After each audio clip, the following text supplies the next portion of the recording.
The wagon wheels had stopped turning 3 days ago, but Sarah Whitmore could still hear them grinding against stone in her dreams. She woke to the sound of her twin babies crying, their voices echoing off the canyon walls of Thunder Ridge Pass, like lost souls searching for home. The morning frost had crept into their makeshift shelter during the night, turning their breath into small clouds that dissolved into the cold mountain air. 8 months old, Rebecca and Matthew had known nothing but the constant motion of the trail since leaving Independence, Missouri. Now, abandoned by the very people who had promised safe passage to Oregon Territory, they cried for warmth, for milk, for the security that had vanished with the dust of 30 wagons disappearing into the western horizon. Sarah pulled the threadbare, blanket tighter around her children, her own body shaking not from cold, but from the crushing weight of their situation. Captain Jeremiah Howell's words still rang in her ears, delivered with the casual cruelty of a man who valued schedule over humanity. Before we jump back in, tell us where you're tuning in from. And if this story touches you, make sure you're subscribed, because tomorrow I've saved something extra special for you. The vote was unanimous, Mrs. Whitmore. A widow with twin infants endangers the entire company. We've left you provisions and marked the trail. Another caravan will surely pass within days. But Sarah knew the truth that Howell refused to acknowledge. The season was late, the snows were coming, and the number of wagon trains still pushing toward Oregon had dwindled to almost nothing. She had begged, offered what little money remained from selling their farm in Pennsylvania, even promised to walk beside the wagons rather than slow them down. But democracy had spoken through 43 raised hands, each one a judgment against her ability to survive, each one a sentence that might well prove fatal. Only Martha Henderson had wept as they rolled away, pressing a small bag of cornmeal into Sarah's hands with whispered prayers that felt more like apologies. The rest had avoided her eyes, their guilt masked by talk of greater good and necessary sacrifices. This is a story about the moment when abandonment becomes opportunity, when the people we trust fail us and strangers become family, when survival depends not on the strength of our bodies, but on our willingness to see beyond the boundaries that divide us. The sun climbed higher into the September sky, bringing little warmth to the mountain pass that had become Sarah's prison. She had counted their supplies with the meticulous care of someone who understood that each handful of flour, each strip of dried meat, represented another day of life for her children. 2 weeks, perhaps 3, if she ate almost nothing herself. The broken wagon wheel that had precipitated their abandonment lay where it had shattered, splinters of oak scattered, like the fragments of her carefully planned future. Sarah had married Thomas Whitmore with the practical consideration of a woman who understood that the frontier demanded partnership more than passion. He had been a good man, steady and reliable, with dreams of rich farmland in the Willamette. Valley and hands calloused from honest work, the cholera had taken him swiftly just past Fort Laramie, leaving Sarah to face the remainder of the journey with 2 infants, and the sympathy of strangers that grew thinner with each passing mile. She remembered the night of Thomas's burial, how the other women had gathered around her with comfort that carried an undertone of fear.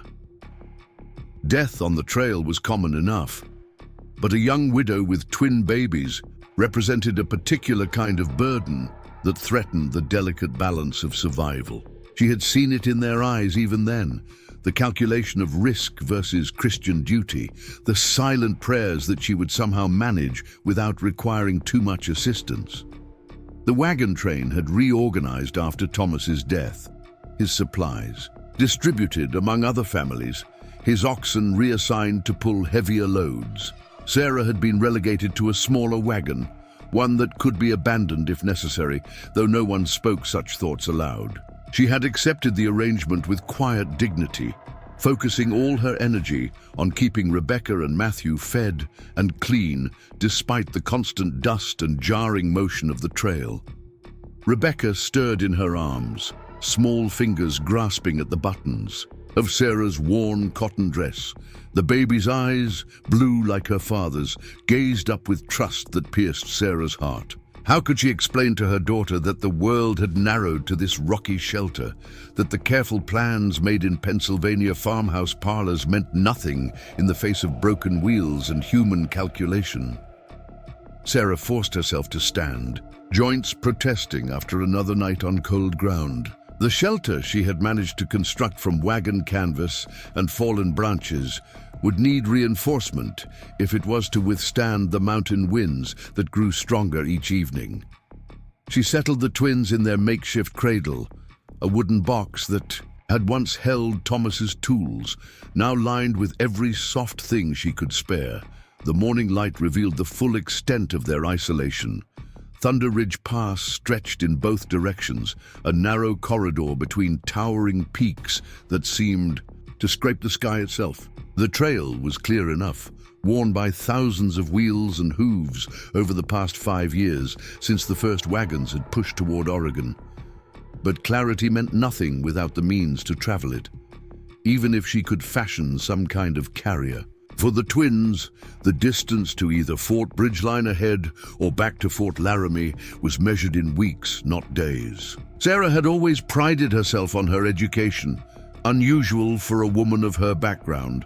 Her father, a schoolteacher in Philadelphia, had insisted that his daughters learn alongside his sons, filling their minds with mathematics and literature, when other girls their age were learning only domestic arts. That education had served her well as a teacher herself before marriage, but Shakespeare's sonnets and algebraic equations offered little practical help in the face of wilderness survival.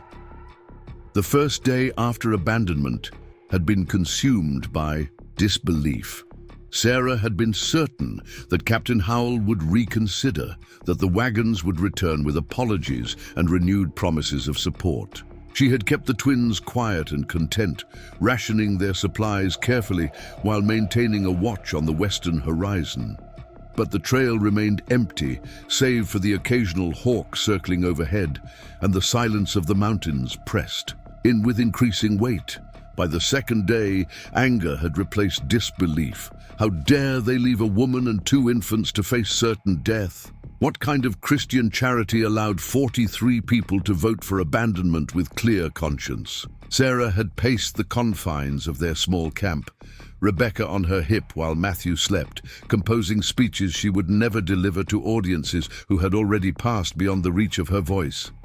Now, on the 3rd day, a different emotion settled over her like morning frost. Not quite despair, for despair implied surrender, and Sarah's fingers still moved with purpose as she tended to her children. Rather, it was a stark recognition of their situation, stripped of comfortable illusions. They were alone in a landscape that cared nothing for human suffering, with supplies that dwindled with each meal and no reasonable expectation of rescue. The twins needed changing, a task that had become increasingly difficult as their supply of clean cloth diminished. Sarah had torn her spare petticoat into squares, washing and re-washing them in the small stream that trickled down from the heights. But water was scarce at this elevation, and the nights too cold for proper drying. She worked with practiced efficiency, singing softly to keep the babies calm, the same lullabies her own mother had sung in a world that now seemed impossibly distant. Matthew laughed as she tickled his belly, a sound so pure and trusting that tears sprang to Sarah's eyes. He had his father's strong jaw already visible in miniature, and the same stubborn streak that had driven Thomas to seek fortune in Oregon, despite all reasonable caution. Rebecca watched her brother with solemn attention, always the more serious of the two, as if she understood on some instinctive level that laughter was a luxury they could barely afford. The sun had reached its zenith when Sarah first noticed the rider. Preparing and narrating this story took us a lot of time, so if you are enjoying it, subscribe to our channel. It means a lot to us. Now back to the story. At first, she thought it might be a trick of the light. shadows playing across the distant rocks in patterns that suggested movement where none existed, but the shape gradually resolved into the unmistakable silhouette of a mounted figure, approaching. From the east, along the trail, the wagon train had traveled. Hope flared in Sarah's chest, bright and dangerous. Perhaps Captain Howell had experienced a change of heart, sent someone back to check on their welfare. Or maybe another wagon train approached, one that might prove more compassionate than her own had been. She gathered both twins in her arms and moved to the edge of their shelter, shading her eyes against the afternoon glare. The rider moved with unhurried purpose, clearly following the wagon tracks, but showing none of the urgency she might have expected from a rescue party. As the distance closed, details emerged that sent new uncertainty coursing through Sarah's mind. This was no settler or soldier from Fort Bridgeline. The rider sat his horse with a natural grace that spoke of lifetime partnership between human and animal, and his clothing bore none of the familiar markers of frontier fashion. Sarah's hand moved instinctively to the small pistol Thomas had taught her to use, now tucked in the deep pocket of her skirt.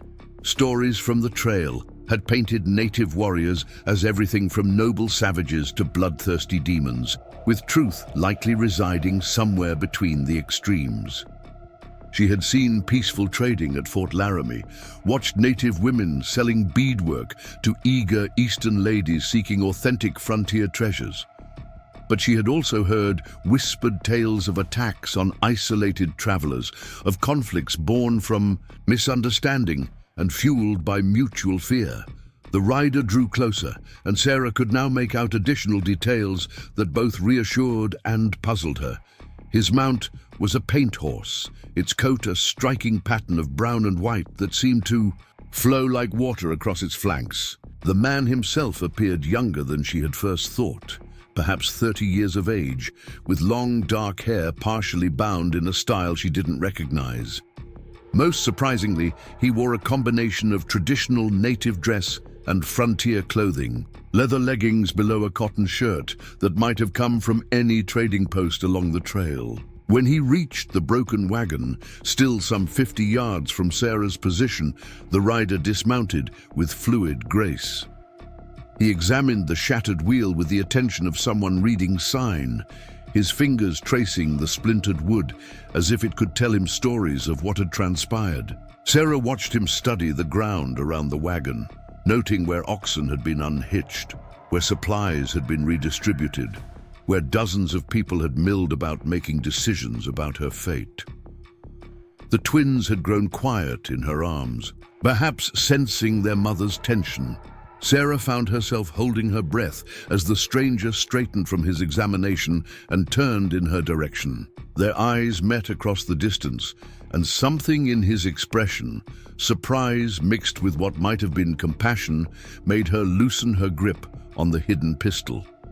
He approached slowly, keeping his hands visible in what seemed like a deliberate gesture of non-aggression. As he drew nearer, Sarah could see that his face bore the weathered look of someone who lived exposed to elements, but his dark eyes held an intelligence that transcended language barriers. He stopped a respectful distance from their shelter, far enough to avoid seeming threatening, but close enough for conversation.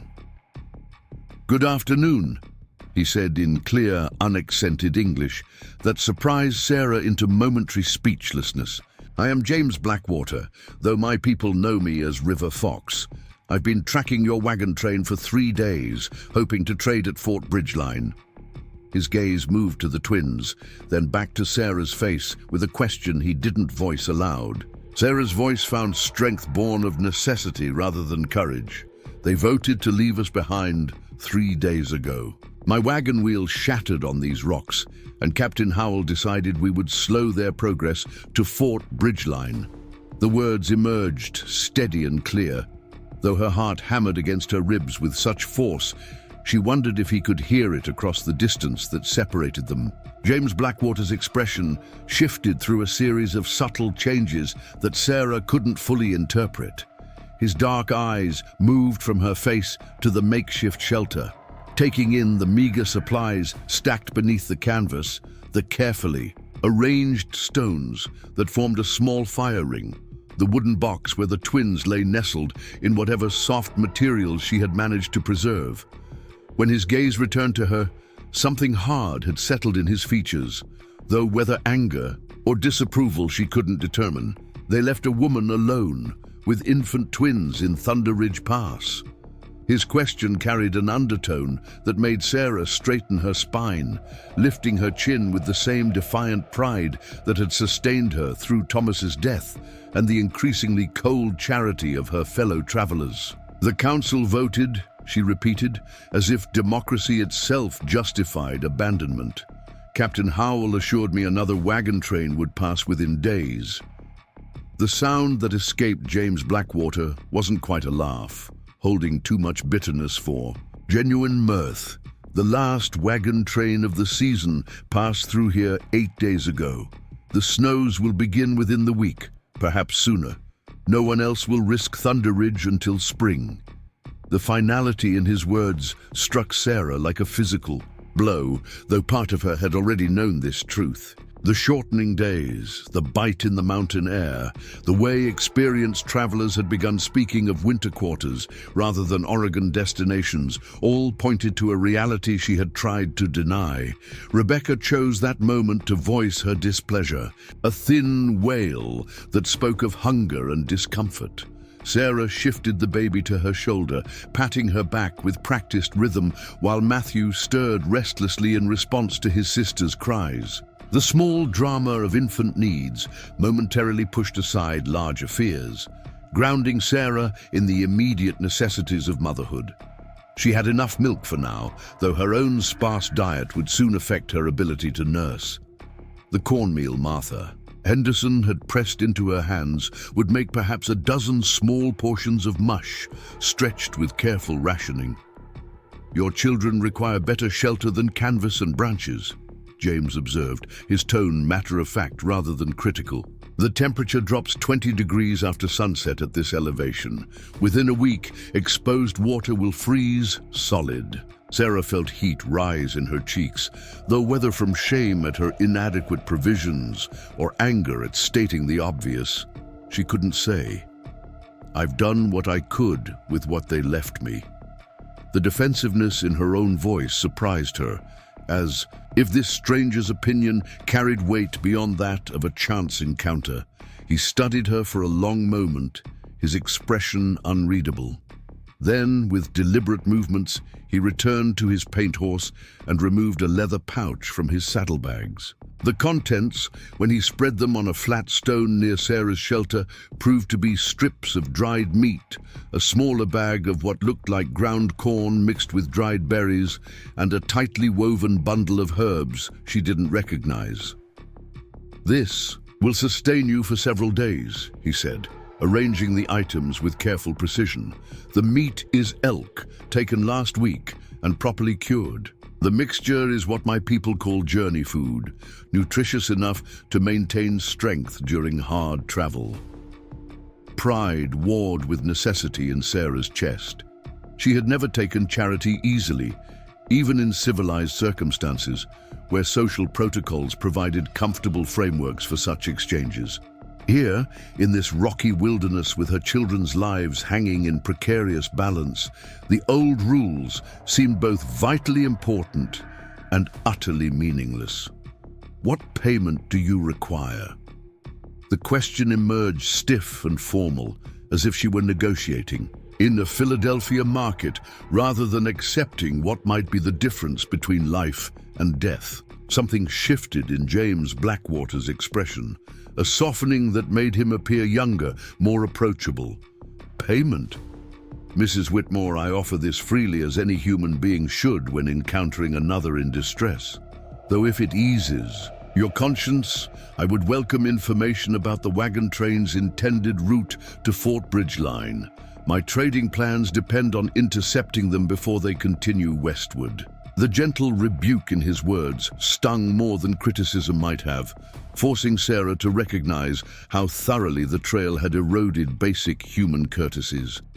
She provided what details she knew of Captain Howell's plans, describing the intended stops, and the general condition of the wagons and their occupants. James listened with focused attention, occasionally asking clarifying questions that revealed a comprehensive understanding of frontier travel and its challenges. As she spoke, Sarah found herself studying this unexpected visitor more closely, noting details that complicated her initial assumptions. His hands bore calluses that spoke of hard work rather than warfare, and his manner of speaking suggested education beyond what she might have expected. The sun had begun its descent toward the western peaks when James straightened from examining the broken wagon wheel. "This damage was no accident," he pronounced with quiet certainty. "The brake pattern shows deliberate weakening. Someone wanted your wagon to fail at a convenient location." The implication hit Sarah with sickening force, transforming her understanding of the past week's events. "You mean someone sabotaged our wagon?" The possibility had never occurred to her, though looking back, there had been signs. The way certain members of the wagon train had avoided her gaze in recent days, the whispered conversations that ceased when she approached, the subtle reorganization that had placed her wagon at the rear of the train where help would be slowest to arrive. James nodded grimly. The cuts are cleverly placed, designed to hold until stressed by difficult terrain. Thunder Ridge Pass, with its rocky ground and steep grades, would provide exactly such stress. Someone wanted to create circumstances that would justify your abandonment while maintaining the appearance of misfortune rather than malice. The calculated cruelty of such planning left Sarah momentarily speechless. She had attributed her situation to fear and practical considerations, imagining the wagon train's decision as spontaneous response to immediate circumstances. To learn it had been orchestrated, planned with deliberate forethought, transformed her abandonment from misguided caution into something far more sinister. But why? The question escaped as barely more than a whisper. What purpose could such cruelty serve? James secured his food gifts with practiced efficiency before answering. "Fear makes people capable of terrible choices, Mrs. Whitmore. A young widow with twin infants represents uncertainty, potential delay, divided resources. Some might convince themselves that sacrificing one family ensures survival for the rest. Others might have more personal motivations. Were there those among your group who showed particular interest in your husband's possessions after his passing?" The question illuminated memories Sarah had tried to suppress.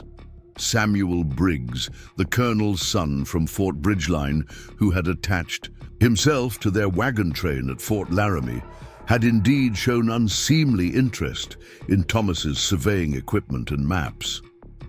He had offered to purchase them at a fraction of their value, claiming Sarah would have no use for such technical instruments. When she refused, explaining that Thomas's detailed notes about potential farmland might prove valuable in Oregon, Briggs had grown cold, his previous offers of assistance evaporating like morning dew. "The surveying equipment," Sarah said slowly. "Pieces of a puzzle, clicking into place with horrible clarity. Thomas spent months preparing detailed maps and soil analyses of reported farming regions in Oregon Territory. Samuel Briggs wanted to buy them, claimed they were too valuable for a woman to carry safely. When I refused." She trailed off, the full implications of her refusal now terrifyingly clear. Briggs had influence with Captain Howell, had been present at every discussion about route planning and wagon organization. How simple it would have been to suggest placing her wagon at the vulnerable rear of the train, to whisper concerns about the burden she represented, to ensure that when mechanical failure inevitably occurred, the groundwork for abandonment had already been laid. James's expression darkened as she shared these details. "I know of Samuel Briggs. His father commands Fort Bridgeline, and the son trades on that authority to conduct business that would shame honorable men. If he orchestrated your abandonment to acquire your husband's work, he gravely miscalculated. The equipment would be divided among the wagon train or sold at Fort Bridgeline. with Briggs positioned to claim the largest share as compensation for his troubles. The methodical evil of the plan struck Sarah anew. Not content to simply purchase what he wanted, Briggs had engineered circumstances that would force her to abandon everything while maintaining his own appearance of respectability. The careful weakening of her wagon wheel, the gradual building of resentment among other travelers, the final vote that sealed her fate, all of it designed to transfer Thomas's valuable research into eager hands. What becomes of us now hardly matters to his plans, Sarah said bitterly. Whether we survive or perish in these mountains, Samuel Briggs profits from his cruelty. The twins had settled into uneasy sleep, blissfully unaware that their lives had become expendable casualties in someone else's scheme for profit. James studied her for a long moment before speaking again. What happens next matters very much. Mrs. Whitmore, you have several choices, none of them easy. I can leave you with these supplies and continue to Fort Bridgeline, where I might find someone willing to send help, though I doubt any would risk the journey with winter so close. Or, he paused, seeming to weigh his words carefully. Or, Sarah prompted when the silence stretched uncomfortably long, or you could trust me to guide you to safety. Not Fort Bridgeline, where Samuel Briggs waits to complete his acquisition of your husband's property, but to my people's settlement in Singing River Valley. The journey would take 5 days through difficult terrain, but the valley offers shelter and sustenance through the winter months. The offer hung between them like a bridge across a chasm, requiring a leap of faith Sarah wasn't certain she could make. Everything she had been taught about frontier survival warned against trusting strangers, especially those whose culture and motivations remained foreign to her understanding. Yet, what alternative existed? Waiting here for winter's inevitable arrival meant certain death. The supplies James had already shared might extend their survival by days, but not the weeks needed for any realistic hope of rescue. Your people would welcome strangers, white strangers with infants. The question emerged heavy with the weight of historical conflicts, misunderstandings, and violence that had marked encounters between their peoples. James's answer came without hesitation. My people judge individuals by their actions, not their origins. My father, Joseph Blackwater, leads our settlement with wisdom gained through decades of navigating between worlds. He taught me that humanity transcends the boundaries others would build between us. A woman protecting her children, abandoned by those who should have shown compassion, would find welcome among the Cherokee. Sarah looked at her sleeping twins, their faces peaceful in temporary refuge from hunger and cold. The decision she made now would determine not just their immediate survival, but the entire trajectory of their lives.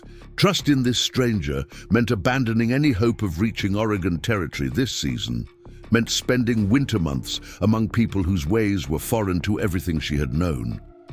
Yet the alternative was no real choice at all. How would we travel? I have no wagon, no means of carrying 2 infants across mountain terrain. She gestured helplessly at their meager possessions, the broken remnants of what had once been a carefully planned future. James moved to his horse, retrieving items from his saddlebags with purposeful efficiency.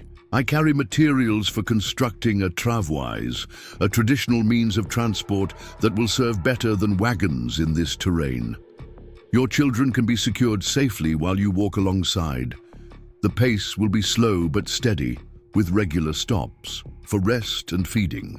His hands worked as he spoke, assembling poles and leather straps into a configuration Sarah didn't recognize, but which took shape with practiced skill. The engineering, she realized with surprise, was both simple and sophisticated, designed to distribute weight evenly while providing stability across uneven ground. As she watched him work, Sarah found herself reassessing this man who had appeared at their darkest hour, His movements spoke of competence born from experience. His planning revealed forethought and preparation. His offer of help came without conditions or expectations beyond basic human decency. The contrast with Captain Howell's calculated abandonment and Samuel Briggs's orchestrated cruelty couldn't have been starker. "You said you were tracking the wagon train to trade," she ventured. "What will you lose by helping us instead?" James paused in his construction, meeting her gaze directly. "I plan to trade furs and herbs for manufactured goods, metal tools, and cloth that my people need for winter. The delay means missing this opportunity, but there will be other traders, other seasons. What I would lose by leaving you here cannot be measured in beaver pelts or iron kettles. Some choices define who we are more than what we possess." The simple philosophy struck Sarah with unexpected force. Throughout their journey from independence, she had watched fellow travelers make increasingly harsh calculations about survival, measuring human worth against practical necessity until compassion itself became a luxury too expensive to maintain. Here stood a man from an entirely different world, offering assistance that would cost him valuable trading opportunities simply because it was right. The travois took shape rapidly under James's skilled hands, a triangular frame of sturdy poles, bound with leather and reinforced with cross supports. He fashioned a platform that could hold both infants securely, with raised edges and soft coverings to protect against the jarring motion of travel. As he worked, he explained the principles of its construction, how weight distribution and flexible joints would allow it to navigate terrain that would defeat wheeled vehicles. Sarah found herself absorbed in the engineering lesson, her natural curiosity awakened despite their desperate circumstances. "Your education shows in how quickly you grasp these concepts," James observed, as she asked detailed questions about stress points and material choices. "Few frontier women would understand the mathematics of load-bearing structures. My father was a teacher in Philadelphia," Sarah replied, a note of pride creeping into her voice, despite everything. "He believed knowledge recognized no boundaries, of gender or station. I taught school myself before marriage, though that seems a lifetime ago now." She helped secure the final bindings, her fingers working alongside his to ensure every connection was sound. The sun had dropped below the western peaks by the time the travois stood complete. In the gathering twilight, Sarah faced the moment of decision that would alter everything. James stood quietly beside his construction, making no attempt to pressure or persuade. The choice was hers alone, though the consequences would ripple through 3 lives. She thought of Thomas's careful plans, his dreams of fertile Oregon farmland, the future they had imagined building together. Those dreams had died with him at Fort Laramie, leaving her to navigate an increasingly hostile world with 2 infants and dwindling options. "When do we leave?" The words emerged with quiet certainty, marking a pivotal moment when survival instinct overcame cultural prejudice and fear yielded to pragmatic hope. James nodded once, his expression reflecting approval without surprise, as if he had read her decision in the straightening of her spine and the determined set of her jaw. "First light tomorrow. Tonight we prepare, ensuring you and the children are equipped for mountain travel. The temperature will drop significantly once we gain altitude, and the twins must be protected from exposure." He began outlining what needed to be done, his manner shifting to the practical efficiency of someone accustomed to wilderness challenges. As darkness settled over Thunder Ridge Pass, Sarah found herself repacking their possessions under James's guidance. Items she had considered essential were set aside as too heavy or impractical for travois transport. Others she would have discarded proved vital for the journey ahead. Her mother's silver hand mirror, wrapped carefully in cloth, was replaced by signal mirrors that could flash messages across mountain valleys. Decorative shawls gave way to dense wool blankets that would provide crucial insulation. The family Bible remained, though James raised an eyebrow at its weight because some connections to her past were too precious to abandon, regardless of practical considerations. The twins woke demanding attention as the first stars appeared. Overhead, Sarah tended to their needs while James built up the fire, creating a circle of warmth and light that pushed back the encroaching darkness. As she nursed Rebecca while Matthew waited his turn, she watched their unexpected guide prepare. A meal from his supplies, his movements efficient and purposeful. The domestic scene felt surreal, a strange mimicry of family life in circumstances that defied conventional understanding. Yet comfort existed in these simple routines, in the basic human activities of feeding children and sharing food that transcended cultural differences. James had prepared a stew of dried meat and journey food, the aroma rising from the small pot he had produced from his saddlebags. He served Sarah first, filling a tin cup with the hearty mixture before taking his own portion. They ate in companionable silence, the only sounds the crackle of fire and the contented gurgling of the twins. The meal was simple but nourishing, flavors unfamiliar yet satisfying in a way that her carefully rationed cornmeal could never have been. This, too, represented a crossing of boundaries, sharing food prepared by hands that knew different traditions, accepting sustenance that came with no expectation of payment or reciprocity. "Your children show remarkable resilience," James observed, as Matthew reached for the spoon in Sarah's hand with determined, grasping motions. "Many infants would struggle more obviously with the disruptions you have all endured. They have had little choice but to adapt," Sarah replied, though pride in her children's strength colored her words. "Born on the trail just after we left independence, they have known nothing but movement and uncertainty. Perhaps that will serve them well in whatever future awaits." She caught the implied question in his glance and added more softly, "Their father never saw them. The cholera took him 3 days before they arrived." James absorbed this information with a slight nod, his expression reflecting understanding rather than pity. "The trail demands terrible prices from those who travel it. Your husband was not alone in paying the ultimate cost for dreams of Western opportunities. My own journey to Fort Bridgeline was motivated by similar losses, though of a different nature."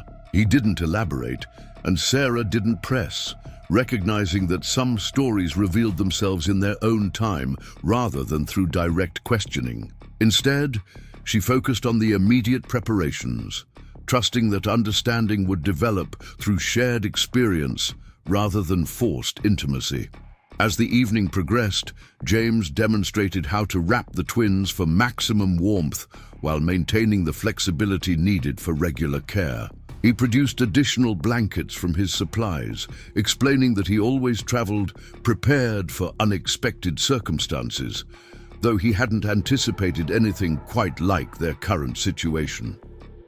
Sarah watched him handle her children with surprising gentleness, his large hands careful and sure as he showed her binding techniques that would keep them secure without restricting breathing or circulation. The casual competence suggested experience she wouldn't have expected from a man traveling alone. "You have children of your own?" The question slipped out before Sarah could consider whether it might be too personal. Something flickered in James's eyes, a shadow of memory quickly controlled. "Not yet, though I helped raise my sister's children after her husband died in a hunting accident. Running Deer named her eldest son for me, claiming I showed more patience with infant needs than their own father had." The image of this capable man tending to his nephew's needs softened Sarah's remaining reservations about accepting his help. They worked together, preparing for the morning departure, each task building a foundation of cooperation that would prove essential in the days ahead. Sarah found herself falling into natural rhythms of shared labor, anticipating needs and responding to unspoken communications with increasing ease. By the time they had secured the last of their supplies and banked the fire for the night, a working partnership had emerged from necessity and mutual respect. The strangeness of their situation hadn't disappeared, but it had transformed into something manageable, even promising. Sleep came fitfully for Sarah that night, her mind churning with the magnitude of the decision she had made. Beside her, the twins slumbered peacefully, unaware that sunrise would bring the beginning of a journey into an unknown future. She listened to James moving quietly around the camp, checking on his horse, securing supplies against night predators, maintaining the vigilance that wilderness survival demanded. The sounds were reassuring rather than threatening, evidence of competence and preparation that stood in stark contrast to the careless abandonment she had suffered. Shortly before dawn, Sarah woke to find James already preparing for departure. The travois stood ready, their supplies carefully distributed for optimal balance. He had fashioned a special carrier for the twins that would allow Sarah to nurse them while walking, an innovation that spoke to his practical understanding of infant needs. As the first pale light touched the eastern peaks, painting the rocks, with subtle color, Sarah felt a strange mixture of fear and anticipation. The life she had planned lay shattered behind her like the broken wagon wheel. Ahead waited an uncertain path, guided by a man whose motivations remained partially mysterious despite his obvious competence and apparent kindness. She dressed quickly in the cold morning air, wrapping herself in layers as James had instructed. The twins protested at being disturbed from their warm nest of blankets, but settled once secured in their new carrier. Sarah tested the weight distribution, finding it surprisingly comfortable despite her initial skepticism. James showed her how to adjust the straps for maximum support, his teaching patient and thorough. Every detail had been considered, from padding that prevented chafing to quick-release mechanisms that would allow rapid access to the children if needed.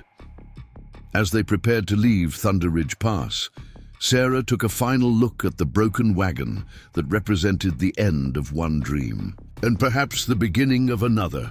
The scattered remnants of their planned future lay among the rocks, but she found herself feeling less regret than expected.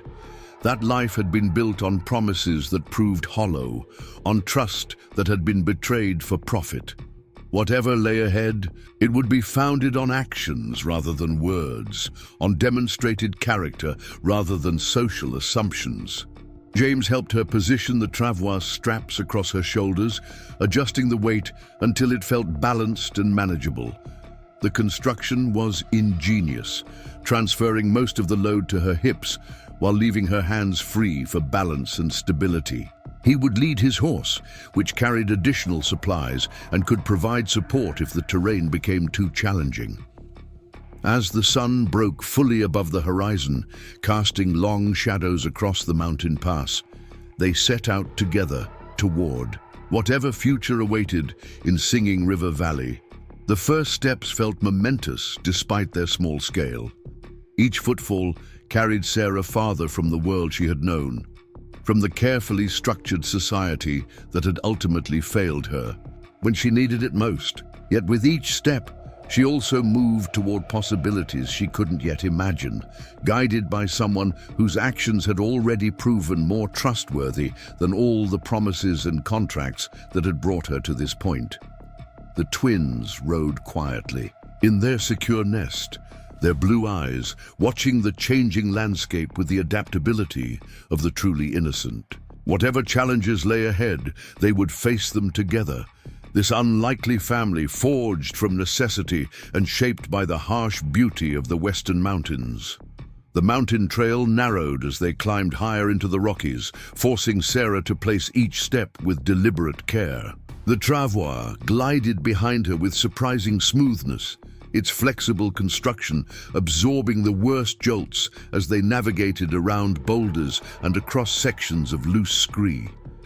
James moved ahead, leading his paint horse while scouting the safest path through increasingly challenging terrain. His movement spoke of intimate familiarity with these mountains, reading the landscape like others might read written words. By mid-morning, they had gained significant elevation, and Sarah felt the thin air burning in her lungs with each breath.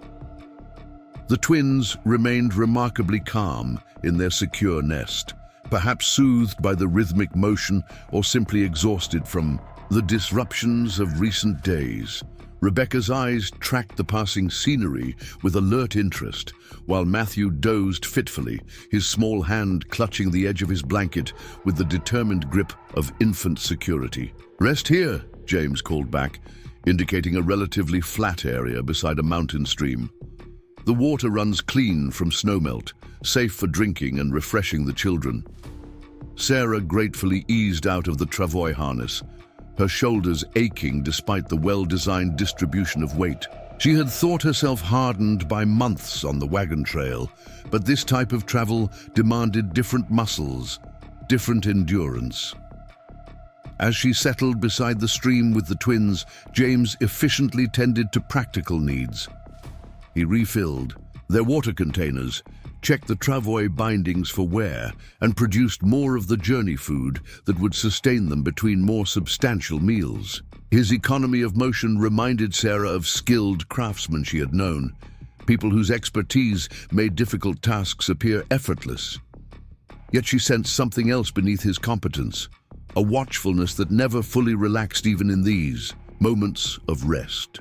The twins needed feeding, and Sarah managed this necessity with practiced discretion, grateful for the privacy James provided by busying himself with equipment checks at a respectful distance. The mountain air carried a chill, despite the climbing sun, and she wrapped her shawl more tightly around herself and Rebecca while Matthew waited his turn. These intimate moments of motherhood felt both vulnerable and grounding, reminding her that whatever grand journeys they undertook, the basic needs of her children remained constant anchors to essential humanity. "You're adapting well to travel," James observed when they resumed their journey. "Many find the balance difficult to master initially." Sarah adjusted the straps across her shoulders, finding a rhythm that matched the terrain. Necessity teaches quickly.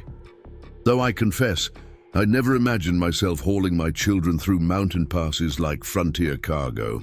The attempted levity fell flat against the reality of their situation, but James seemed to understand the impulse behind it. "Your children travel safer than most frontier cargo," he replied, gesturing toward the carefully secured twins. The travois design has carried Cherokee children across these mountains for generations, refined through countless journeys to protect what matters most. Sarah considered this perspective as they continued climbing, the traditional knowledge embedded in their mode of transport, representing connections to ways of life far older than the wagon trails that had brought her west. They encountered their first serious obstacle just after noon, a section where rock slides had obliterated the faint trail James had been following. Massive boulders lay scattered across the slope like dice thrown by giant hands, creating a maze of potential paths that all looked equally treacherous. James studied the scene with intense concentration, his dark eyes tracking possibilities. Invisible to Sarah's untrained perception, he moved forward on foot, testing stability and angles while his horse waited with patient familiarity. "We'll need to traverse individually," he announced after thorough reconnaissance. "I'll guide the horse across first, then return for you and the travois. The separation is temporary, but necessary for safety." Sarah felt her stomach tighten at the prospect of being left alone, even briefly, in this desolate landscape. But she recognized the wisdom in his approach, the need to ensure each crossing was managed with full attention rather than divided focus. She watched as James led his paint horse through the boulder field, speaking to it in low tones that might have been English or Cherokee or some mixture of both. The animal picked its way carefully, trusting its master's guidance through spaces that seemed impossibly narrow. They disappeared briefly behind a massive stone formation before emerging on the far side, safe but clearly having followed a complex route that would challenge her ability to navigate while pulling the travois. James returned more quickly than expected, moving with the sure-footed grace of someone completely at home in vertical terrain. He studied Sarah's position and the travois configuration before making several adjustments to the harness system. "We'll modify the approach," he explained, working as he spoke. "I'll support the rear poles while you focus on footwork. Together we can maintain stability across the entire traverse." The crossing proved more challenging than Sarah had anticipated, despite James's steady assistance. Each step required careful placement, testing loose rocks before committing weight. The travois wanted to slide sideways on angled surfaces, requiring constant correction. Halfway through, Matthew began to fuss, his cries echoing off the surrounding cliffs with alarming volume. Sarah's maternal instincts warred with the immediate need for concentration, creating a tension that threatened her balance. "Steady," James said calmly, his hands firm on the travois poles. "Your son is safe," merely announcing his displeasure. "Focus on the next step, then the next. Trust that I won't let them fall." The quiet confidence in his voice anchored Sarah's rattled nerves, allowing her to narrow her world to the immediate challenge of placing one foot securely before moving the next. Matthew's cries continued, but faded from her active awareness, as she found a meditative rhythm in the careful progression. When they finally reached stable ground beyond the rockslide, Sarah's legs trembled with released tension. She sank to her knees beside the travois, checking both twins with shaking hands. They were completely unharmed, Matthew's complaints stemming from nothing more serious than temporary discomfort. The realization of what they had just accomplished, the trust required to navigate such hazardous terrain with precious cargo, left her momentarily overwhelmed.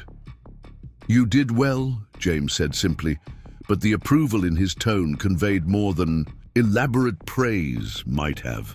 Sarah looked up at him, seeing past the surface competence to something deeper. He had risked his own safety to ensure theirs, maintaining perfect control, even when the traverse became most precarious. The debt she owed this man continued to grow with each challenge overcome. Yet he showed no awareness of accumulating obligation, treating each act of assistance as natural as breathing. They paused to rest and feed the twins, the rocky crossing having consumed more time and energy than anticipated. James produced dried fruit from his supplies, the sweet preservation a welcome contrast to the salted meat that had dominated their trail diet. Sarah discovered her appetite had sharpened in the mountain air, the physical demands of travel awakening a hunger that weeks of wagon routine had suppressed. They ate in companionable silence, the shared meal feeling almost ceremonial after successfully navigating their first major obstacle together. The afternoon brought different challenges as the trail descended into a series of switchbacks carved into a steep hillside. Here the danger wasn't loose rocks, but exposure, with drops that made Sarah's head spin when she glimpsed them peripherally.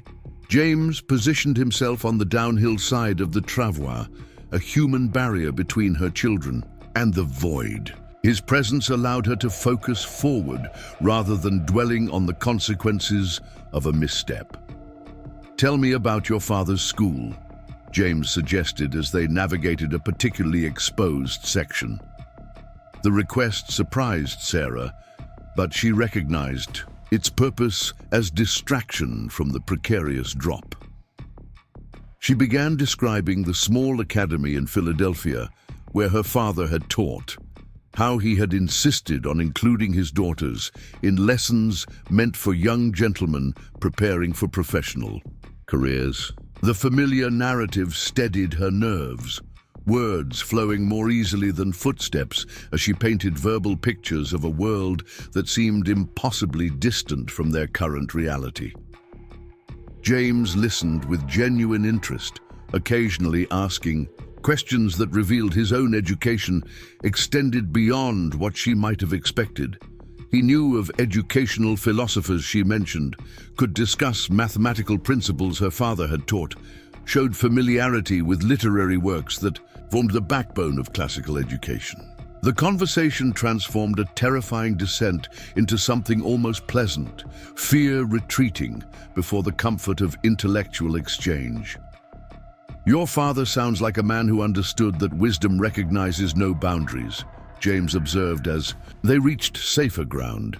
"My own education came through different channels, mission schools that sought to civilize the savage, though they never quite decided if we were capable of true learning or merely mimicry." The bitterness in his voice was controlled, but unmistakable, speaking to experiences Sarah could only imagine. She considered her response carefully, aware of treading near painful territory. "Yet you emerged with knowledge that serves you well. Whatever their intentions, perhaps learning transcends the motives of those who teach." James glanced at her with something like surprise, as if her perspective hadn't occurred to him. The mission teachers would be horrified to know their lessons enabled me to navigate between worlds rather than abandoning one for the other. The sun was descending toward the western peaks when they encountered their first signs of prior human presence since leaving Thunder Ridge Pass. Stone cairns marked what might have been an ancient trail, the carefully stacked rocks weathered by countless seasons but still serving their purpose of guidance. James examined them with particular interest, running his fingers over surfaces worn smooth by time and elements. "Old markers," he explained. "My people used this route long before wagon trains dreamed of western passages." Sarah studied the cairns with new appreciation, seeing them not just as navigational aids, but as connections to deeper history. How strange that these mountains, which felt so utterly wild and untamed to her perception, held such ancient knowledge. The wagon trains that had seemed to be pioneering new territory were actually following paths established by indigenous peoples across generations of seasonal migration and trade. They made camp as shadow began to claim the valleys below, choosing a sheltered spot where overhanging rocks provided natural windbreak. James gathered wood with the efficiency of long practice, while Sarah tended to the twins, who had grown fretful as evening approached. The familiar routines of establishing camp, preparing food, creating temporary domestic space in wilderness chaos, took on new dimensions with an experienced guide managing most of the heavy work. As full darkness settled around their small fire, Sarah found herself studying James across the flames. He had spoken little about himself beyond practical necessities, yet his actions revealed character more clearly than words might have. The careful way he had portioned out food to ensure adequate supplies for days ahead, the constant vigilance that never quite relaxed, even in apparent safety, the patient teaching that helped her master travois travel, all spoke of someone shaped by responsibility and loss. "May I ask you something?" Sarah ventured as they finished their evening meal. "You mentioned losses that motivated your trading journey. I don't mean to pry, but understanding might help me comprehend why you've shown such kindness to strangers." James set aside his plate, his expression difficult to read in the flickering firelight. He seemed to weigh her question before responding, the silence stretching but not uncomfortable. "My sister's family lived near Fort Bridgeline until 3 years ago," he finally began. Running Deer had married a French trader, creating the kind of mixed household that drew suspicion from both communities. When sickness came to the fort, a fever that struck children particularly hard, the commander blamed native contacts for spreading disease. Never mind that the illness arrived with eastern supply wagons. The bitterness had returned to his voice, controlled but sharp. They forced all mixed families to relocate immediately in the midst of winter, with minimal provisions. My sister's youngest died during that forced march to our valley. Sarah felt the weight of his loss, understanding now some of the anger she had glimpsed beneath his controlled exterior. "Your kindness to us connects to that tragedy." The parallel was clear enough. families abandoned by those who should have, protected them, children endangered by calculated cruelty masquerading as necessary decision. Yes, James confirmed quietly. When I found you at Thunder Ridge, saw what they had done. He trailed off, but his meaning was clear. He couldn't save his nephew from past injustice, but he could prevent another senseless tragedy. They sat in contemplative silence as the fire burned lower, each lost in thoughts shaped by different but intersecting experiences of loss. Sarah found herself reassessing her understanding of frontier relationships, the complex web of connections and conflicts that defied simple categorization. The man who had become her lifeline existed in multiple worlds simultaneously, carrying education from mission schools that had tried to erase his heritage, maintaining traditional knowledge while adapting to changing circumstances, bridging cultures even as he bore the scars of their collision. Rebecca stirred in her blankets, making the small sounds that preceded full waking. Sarah moved to tend her daughter before cries could disturb the mountain quiet. But James was already heating water for the bottle preparation she would need. The domestic cooperation felt natural despite its unusual context, two adults united by common purpose, regardless of the vast differences in their backgrounds and experiences. As she fed Rebecca while Matthew continued sleeping, Sarah watched James bank the fire for the night, his movements economical and thorough. Tomorrow would bring new challenges as they continued their journey towards Singing River Valley. But tonight offered a strange peace, born from shared understanding.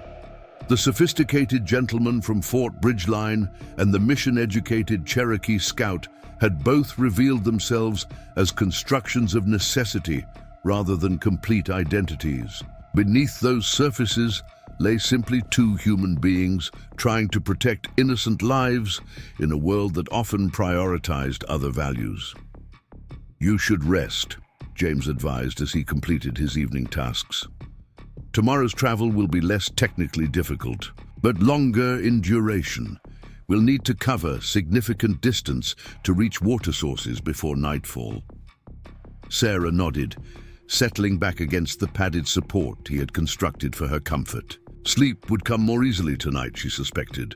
The bone-deep exhaustion of physical labor combining with emotional relief at no longer facing wilderness challenges alone.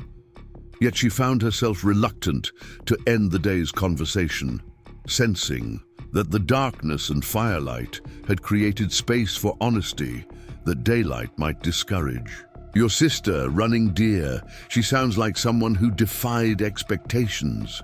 The observation was partly question, partly acknowledgement of patterns she was beginning to recognize. James paused in arranging his own sleeping area, a slight smile, visible in the dim light. She refused to let others define her possibilities, he agreed.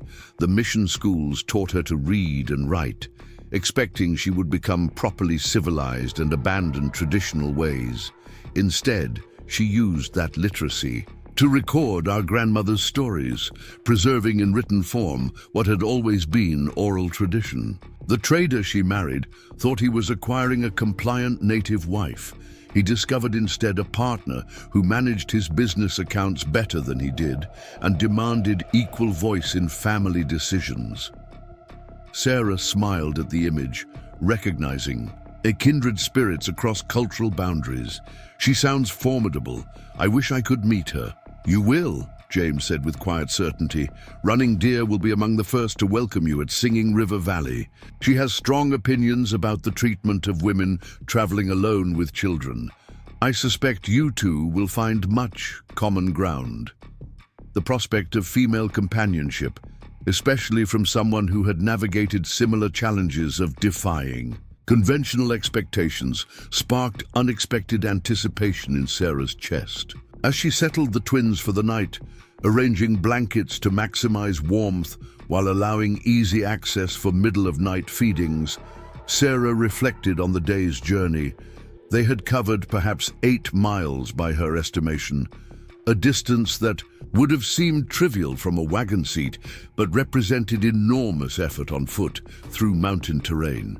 More significantly, they had established working patterns that would sustain them through whatever challenges lay ahead. Trust had developed through shared action rather than empty promises, creating bonds that felt more solid than many she had known in civilized society. The night sounds of the mountain began their familiar chorus as she drifted towards sleep.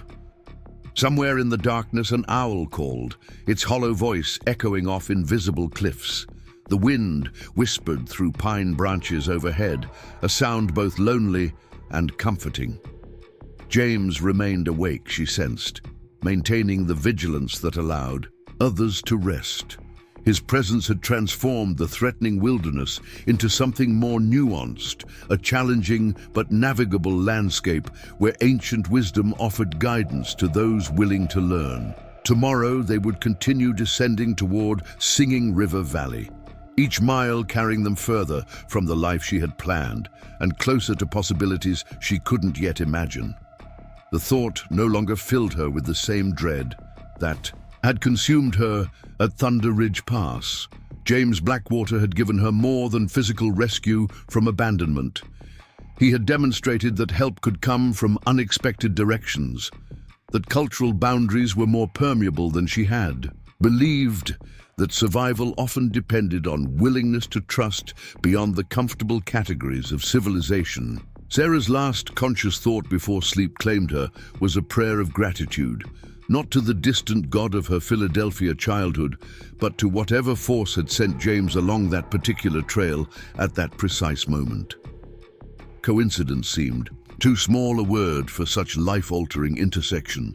Perhaps the Cherokee had better words for the mysterious ways that separate paths converged at exactly the right moment, creating new possibilities from what had seemed like endings. She would ask James tomorrow, adding it to the growing list of things she wanted to understand about the world he was revealing to her step by careful step. The fire burned low as the moon rose over the eastern peaks, casting silver light across the small camp where an unlikely family rested between worlds. In the morning they would continue their journey, but for now there was peace in the simple accomplishment of having survived another day, of having found human connection in the vast indifference of the mountains. The twins slept deeply, secure, in their mother's presence and the protection of their unexpected guardian. Sarah joined them in dreams where cultural divisions dissolved and common humanity created bridges across any chasm, no matter how wide or deep or seemingly insurmountable. The fifth day of travel brought them to the rim of Singing River Valley, where the landscape opened like a promise fulfilled. Sarah stood transfixed at the overlook, her breath catching not from exertion, but from the sheer beauty spread below. The valley stretched for miles, cradled between protective mountain walls, its heart threaded by a river that caught the morning light like molten silver.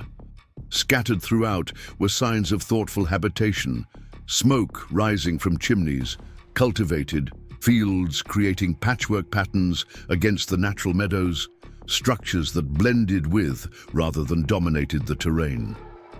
"This is your father's settlement?" Sarah asked, unable to hide the wonder in her voice. After days of harsh mountain travel, the peaceful valley seemed almost mythical, too perfect to be real. James moved to stand beside her, his expression softening as he surveyed his homeland. "This is Singing River Valley, where my people have wintered for generations. The permanent settlement you see is more recent, perhaps 20 years established.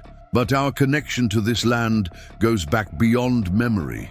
The twins stirred in their travois nest, as if sensing the journey's approaching end. Rebecca's eyes opened first, tracking the flight of an eagle circling high above the valley. Matthew followed his sister's lead, both babies unusually quiet, as if the majesty of their new surroundings demanded respectful silence. Sarah felt tears prick her eyes, emotion overwhelming her careful control. They had survived. More than survived. They had found something she hadn't dared hope existed. The descent into the valley proved gentler than their mountain crossing, following a well-maintained trail that switched back across the hillside in measured grades. As they moved lower, details emerged that had been invisible from the rim. Gardens, laid out with mathematical precision, irrigation channels that spoke of engineering knowledge, buildings constructed with careful attention to both function and harmony with the natural setting. This wasn't the primitive encampment that frontier tales had led her to expect, but a thriving community built on generations of accumulated wisdom. They encountered the first residents halfway down the trail, two young men checking trap lines. Along a stream, their initial wariness transformed to recognition when they spotted James, calling out greetings in Cherokee that Sarah couldn't understand, but whose welcoming tone needed no translation. James responded in the same language, gestures indicating Sarah and the twins. The men's expressions shifted through surprise to understanding, one of them sprinting ahead down the trail while the other fell into step beside them, chattering rapidly with James in their shared tongue. "Word of our arrival precedes us, James," explained to Sarah. "Thomas Running Bear has gone to inform my father and sister. We'll be met with proper welcome at the valley floor." Sarah felt nervousness flutter in her stomach, the reality of entering an entirely foreign community suddenly immediate rather than theoretical. What had seemed like salvation in the desperate circumstances of Thunder Ridge Pass now presented complex social challenges she felt ill-equipped to navigate. Your people, will they truly accept us? The question emerged smaller than she intended, vulnerability showing through her attempted composure. James glanced at her with understanding. "You worry about prejudice, about being unwelcome because of your origins. These are reasonable concerns given the history between our peoples. But understand this, my father leads through wisdom rather than anger. He has spent decades building bridges between worlds, creating a community where mixed families thrive. You and your children will be judged by your character, not your ancestry." The valley floor received them with a gathering that seemed to materialize from the landscape itself. People emerged from buildings and gardens, drawn by news of their arrival. Sarah saw faces representing a broader spectrum than expected. Full-blood Cherokee, certainly, but also mixed heritage individuals, and even a few who appeared to be white traders or adopted members of the community. Children ran alongside, fascinated by the travois and its unusual cargo. Adults maintained more dignified bearing, but showed equal curiosity about the woman and infants James had brought home. At the center of the welcoming committee stood two figures who commanded natural authority. The elderly man could only be Joseph Blackwater, James's father, his weathered face marked by years of sun and wind, but his dark eyes sharp with intelligence. Beside him stood a woman of perhaps 30 years, her resemblance to James unmistakable despite the softening influence of feminine features. Running Deer, Sarah realized, the sister whose tragic loss had set James on the path that led to their meeting. "Father," James began in English, clearly for Sarah's benefit. "This is Sarah Whitmore and her children, Rebecca and Matthew. I found them abandoned at Thunder Ridge Pass, left by their wagon train to face winter alone." Joseph Blackwater stepped forward, his examination of Sarah steady but not unkind. "The wagon trains grow crueler each season, valuing speed over humanity. You were fortunate my son chose that route for his trading journey. Though knowing River Fox, I suspect fortune had less to do with it than the spirits guiding him where he was needed." The formal words carried genuine warmth that eased some of Sarah's anxiety. She attempted an awkward curtsy while managing the travois straps, unsure of proper protocol, but wanting to show respect. "Thank you for receiving us. Your son saved our lives. Without his intervention, we would have perished in those mountains." Joseph waved away her thanks with a gesture that suggested such basic humanity needed no acknowledgement. Saving lives requires no gratitude, merely recognition of shared obligation. Come, you need rest and proper food after your journey. Running Deer has prepared accommodation. Running Deer approached with determined strides, her initial assessment of Sarah sharp but not hostile. She examined the twins with the practiced eye of someone familiar with children, nodding approval at their general condition despite the hardships of travel. "You've managed well under difficult circumstances," she pronounced in clear English. "These little ones show signs of excellent care. Not all mothers could maintain such standards during mountain crossing." The unexpected praise from this formidable woman brought tears to Sarah's eyes again, emotional defenses crumbling under the first genuine kindness from another woman in weeks. They were led to a well-constructed cabin set slightly apart from the main cluster of buildings. The structure showed thoughtful design, with a covered porch, real glass windows, and a chimney already sending welcoming smoke into the afternoon air. Inside, Sarah discovered a space that balanced frontier practicality with surprising comfort. Hand-woven rugs covered the plank floors, furniture showed skilled craftsmanship, and most wonderfully, a proper bed waited in the corner. It's fresh. Linens and pile of quilts promising the first real rest she'd known since leaving independence. "This was my husband's house," Running Deer explained as she helped Sarah settle the twins. "After his death, it has stood empty except for occasional guests. My father felt you would appreciate privacy while adjusting to valley life." The gesture's thoughtfulness overwhelmed Sarah. In Philadelphia, widowhood had meant dependence on reluctant relatives. On the wagon train, it marked her as burden and liability. Here, her status seemed to warrant consideration rather than dismissal. As afternoon deepened toward evening, a steady stream of visitors brought offerings to the cabin. Women arrived with prepared food, understanding that cooking would be difficult while managing travel-exhausted infants. Men delivered firewood and water, filling the storage areas without being asked. Children peeked shyly around their parents, fascinated by the pale babies who represented novelty in their familiar world. Each gift came with brief introductions, names Sarah couldn't hope to remember immediately, but faces that showed genuine welcome rather than mere courtesy. The evening meal became a community affair, with Joseph Blackwater and village elders gathering to hear the full story of Sarah's abandonment and rescue. She found herself recounting events that still felt surreal: the calculated cruelty of Samuel Briggs, the democratic betrayal of the wagon train's vote, the desperate days at Thunder Ridge Pass before James's providential arrival. The listeners' faces reflected understanding rather than judgment, as if such behavior from white settlers surprised none of them. "You showed courage in accepting my son's guidance," Joseph observed when her narrative concluded.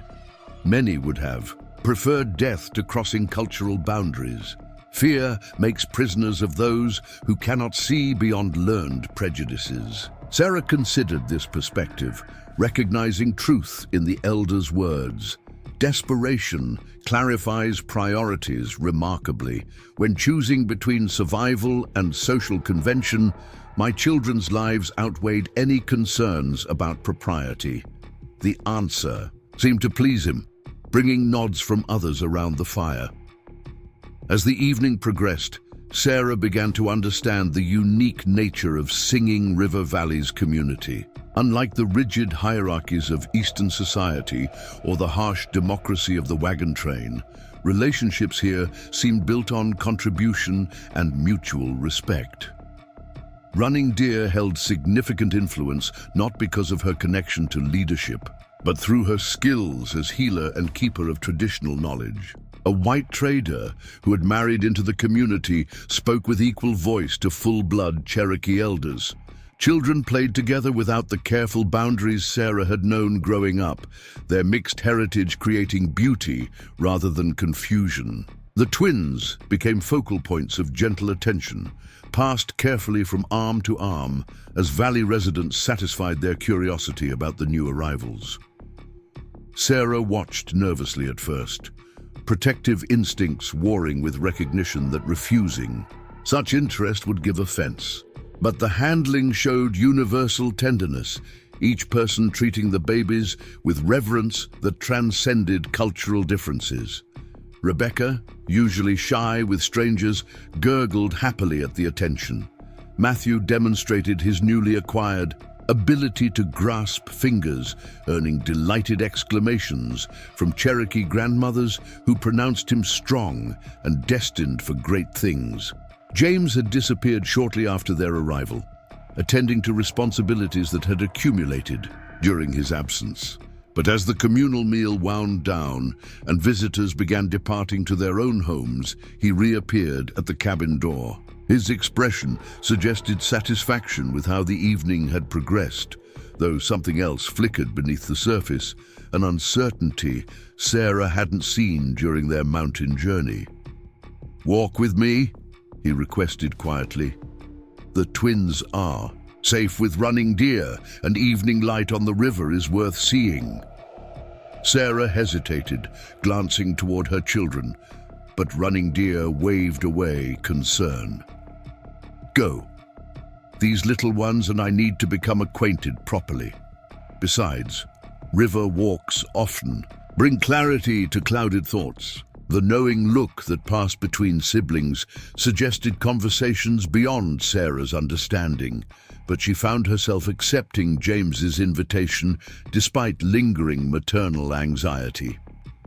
They walked in comfortable silence initially, following a well-worn path that wound through cultivated areas toward the river's edge. The setting sun painted the water in shades of gold and copper, living up to James's promise of beauty. But Sarah sensed this excursion had purpose beyond scenery appreciation.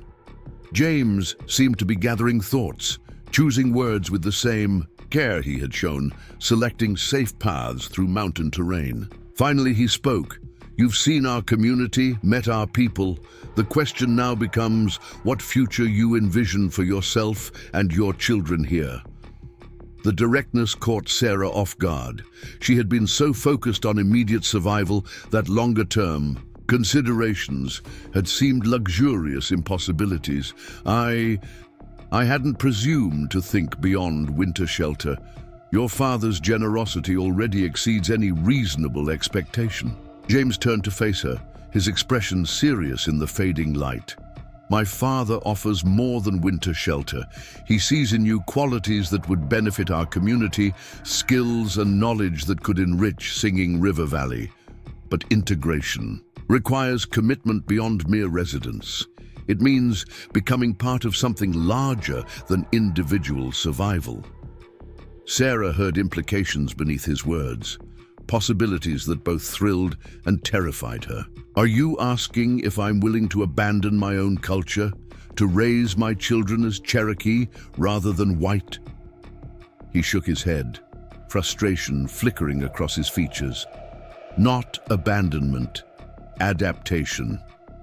Running Deer's husband was French, yet he learned our ways while maintaining his own heritage. The trader you met tonight follows Cherokee customs while preserving his Scottish traditions. We don't demand erasure of identity, only willingness to expand beyond limitations others have placed on you." Sarah considered this philosophy, so different from the binary choices that had defined her previous world. Either properly married or scandalously independent, either civilized Christian or heathen savage, either white settler or Indian sympathizer. The categories that had seemed immutable revealed themselves as artificial constructions. "There's something else," James continued, his voice dropping lower. "The council meets tomorrow to formally discuss your situation. Some will propose immediate adoption into the community. Others suggest a trial period, and a few..." He paused, seeming to wrestle with how to frame the next part. "A few believe traditional solutions serve best when incorporating strangers into our midst." Sarah's pulse quickened, sensing they approached the heart of whatever had brought restlessness to James's normally composed demeanor. Traditional solutions? The question emerged carefully neutral, despite the anxiety building in her chest. James met her eyes directly, abandoning circumlocution for plain speaking. Marriage. Several council members believe your position would be most secure, your children's future most certain, through marriage to an established community member. Someone who could provide not just protection, but full integration into valley life. The words hung between them as twilight deepened, carrying implications that transformed their relationship from simple rescue to something far more complex. "I see," Sarah managed, her voice steadier than her racing heart. "And do you?" "Does the council have particular candidates in mind for this traditional solution?" Even in the gathering darkness, she could see color rise in James's face. The first time she had witnessed him truly discomposed. The conversation had shifted from community philosophy to intensely personal territory, and neither seemed quite prepared for the transition. "Thomas Whitehawk has expressed interest," James admitted, naming the young man who had first spotted them on the trail. "He's a good hunter, owns substantial horse herd, would provide well for a family." David Stonecrow also indicated willingness. He needs a mother for his 3 children since his wife died last winter. Both are honorable men who would treat you and your children with respect. The careful recitation of other men's qualifications carried undertones that made Sarah's chest tighten with unexpected emotion. "And you?" The question escaped before wisdom could restrain it. "You've risked much to bring us here, shown kindness beyond any obligation. Do you not consider yourself among these potential candidates?" James stood very still, his profile etched against the last light reflecting off the river. When he spoke, his voice carried depths she hadn't heard before. "I forfeited any right to expectations when I chose to guide you here. My actions were motivated by conscience, not other considerations. To presume interest now would taint the purity of that initial decision." Sarah felt something shift inside her chest, understanding crystallizing from the careful words and avoided gazes. He had feelings he wouldn't acknowledge, bound by honor to avoid any suggestion of obligation or coercion. The very qualities that had saved her life now prevented him from declaring interests that might be interpreted as claiming reward for basic human decency. The nobility was admirable and profoundly frustrating in equal measure. She stepped closer, close enough to see the tension in his jaw, the way his hands clenched at his sides. "What if I told you that gratitude has nothing to do with what I feel? That these past days have shown me character I value far above social position or material security? That my children respond to you with trust that goes beyond mere familiarity?" James turned toward her then, hope warring with caution in his expression. The silence stretched, weighted with possibilities neither had dared voice during their mountain journey. "Sarah!" he began, then stopped, seeming to reconsider whatever declaration had been forming. "You've endured too much upheaval to make such decisions hastily. The council meets tomorrow. Take time to consider all options. Meet the men who offer marriage, understand fully what each choice entails. Wisdom speaks against rapid commitments born from emotional circumstances." The formal words felt like walls being erected, protection against hearts that might otherwise leap toward potentially harmful conclusions. "Is that what you truly want?" Sarah challenged, surprising herself with the boldness. "For me to consider other men as husbands? To evaluate options as if choosing livestock at market? To make decisions based on practical considerations rather than—" She trailed off, uncertain how to name what she felt developing between them. This connection forged through shared danger and mutual respect.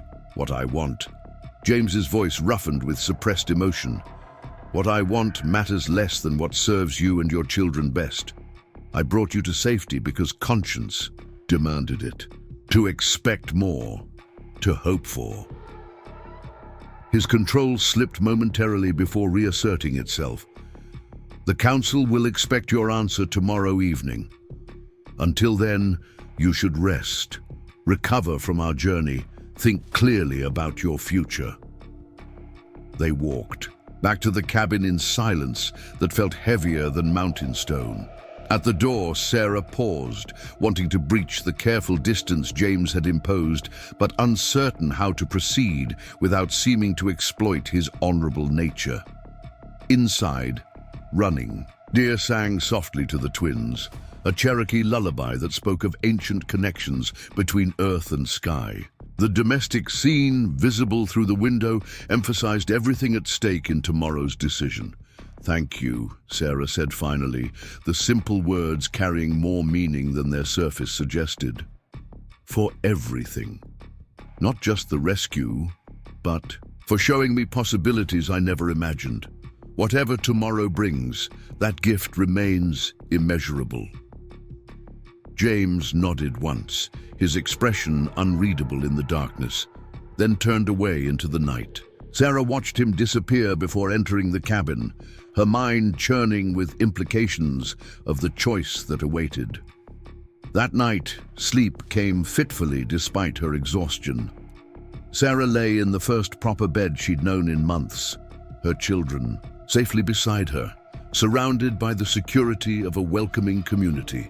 Yet her thoughts remained tangled in the conversation by the river, in the careful distance James maintained, in the profound decision that morning would require. Marriage had brought her west initially, seeking security through conventional arrangements that had dissolved into abandonment and betrayal. Now she faced similar choices, but in radically different context, where tradition meant something foreign to her understanding and security came through integration rather than legal contract. The twins slept peacefully, unaware their futures, hung in balance with their mother's decision. Sarah studied their innocent faces in the moonlight, filtering through real glass windows, marveling at how quickly they had adapted to new surroundings. Rebecca's tiny hand curled around the edge of a blanket, woven with patterns Sarah didn't recognize, but found beautiful. Matthew sprawled with the complete trust of infant sleep, occasionally making small sounds of contentment.